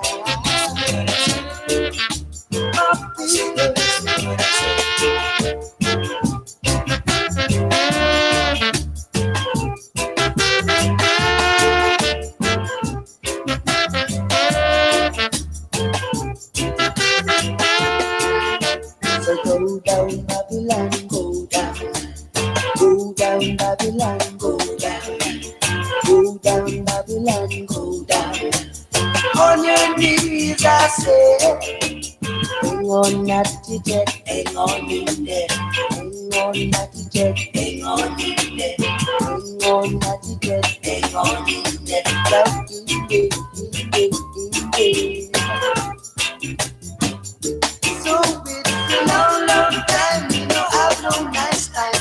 Long time, you know, have no nice time. Live together, live forever. Love forever, let's live together. Not today, I come falling too. We got to get together. Arrow is up. Tomahawk swinging.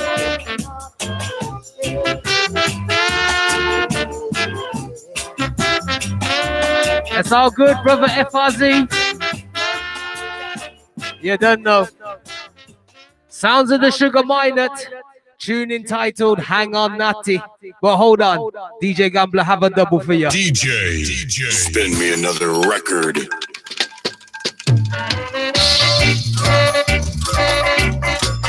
Oh gosh.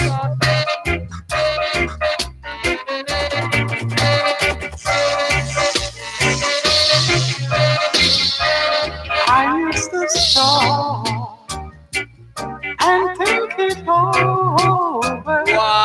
Are you the same girl I used to know? I used to stop. All and pull up and come again.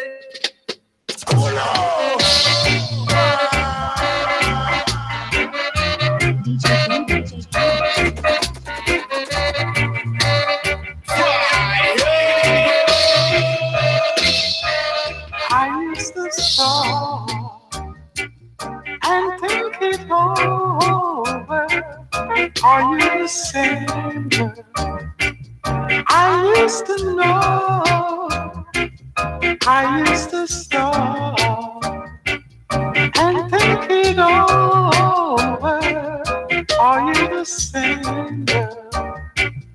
I used to know, 'cause I'm the one who loved you. I really love you, baby. I'm the one who loved you. I really love you, baby. I used to stop and think it over. Are you the same? Girl, I used to know. I used to stop and think it over. Are you the same? Girl, I used to know.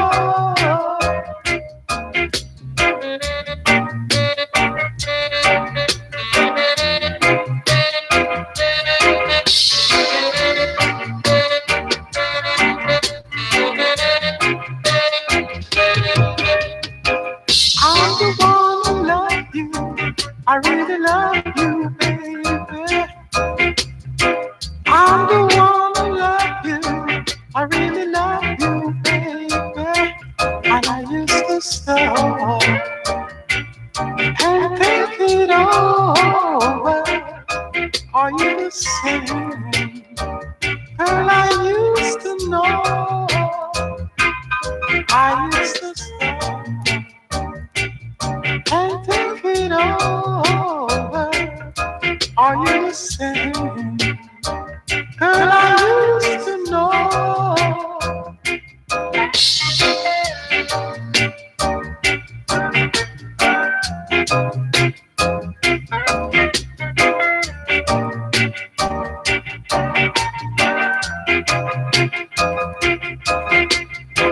I'm the one who love you. I really love you, baby. I'm the one who love you. Can't you see my heart? And I used to stop and think it over. Are you the same? Girl, I used to know. I used to stop and think it over. Are you the same? Girl, I used to know.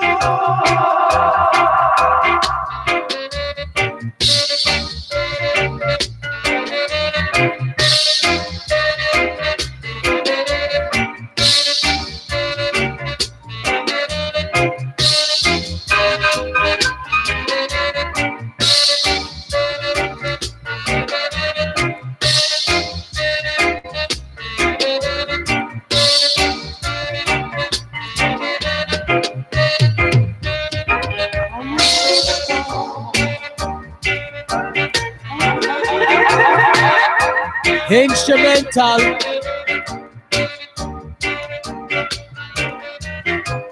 We Aborigines is very sentimental.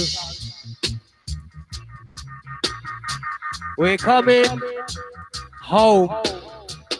Yes. Yes. We're coming home.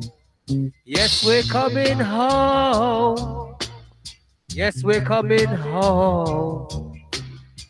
Don't you know?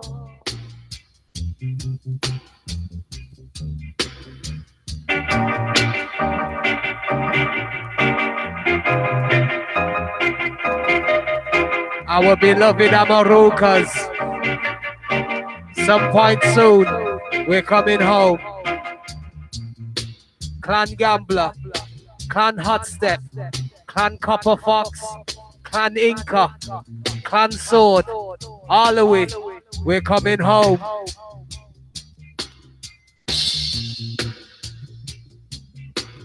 And we can't wait to come and meet all of you brothers and sisters in person.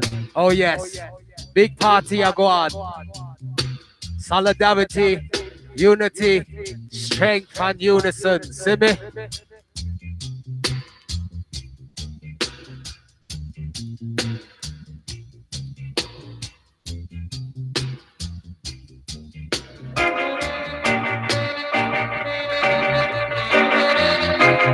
Yes, brothers and sisters, I man Gambler can't wait to come home. You know why? Because we're gonna have a big drink and smoke a guan. You see me? And just share camaraderie. You get me?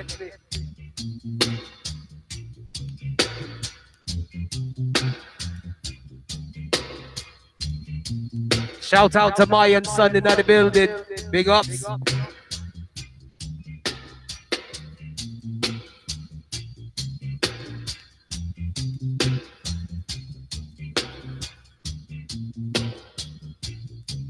We are the children of Amaruka. Yes, we're coming, ho ho ho. Don't you know, ho ho ho. Yes, we're coming, ho ho ho ho. I cannot wait to where it's going to be so great. What?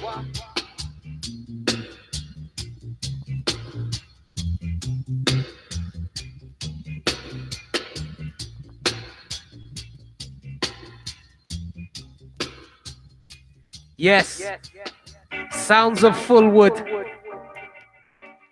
Tune entitled Stop and Think Me Over. Available at all good retailers and music stockists. Go cop it. And yes, brothers and sisters, watch for the notification. We will be on Lacono Corner in a little while. I don't know when Chief Inca wants to go to air. That will be down to him, but just watch out for the notification. And also, last but not least, but with the greatest emphasis, Empress Copper Fox will be going live tomorrow. Repeat, Empress Copper Fox will be going live tomorrow with the Sisterhood Aborigine Council, as I like to call it. And it will be the Chieftainess Build Part 2. And I'm loosely saying that until she decides what title she wants to call it. But yes, Empress Copper Fox will be doing her first live stream tomorrow. All sisters, repeat that again, all sisters panel. And believe you me, when the sisters get together, boy, things are good. Go on, you know. All you're gonna hear is just because they're gonna lick shot like a wah. You see me?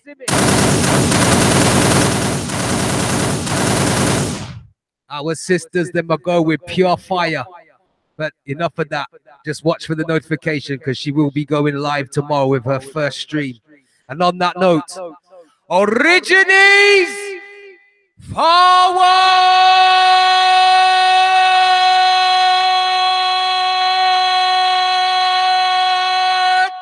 And we out. Peace.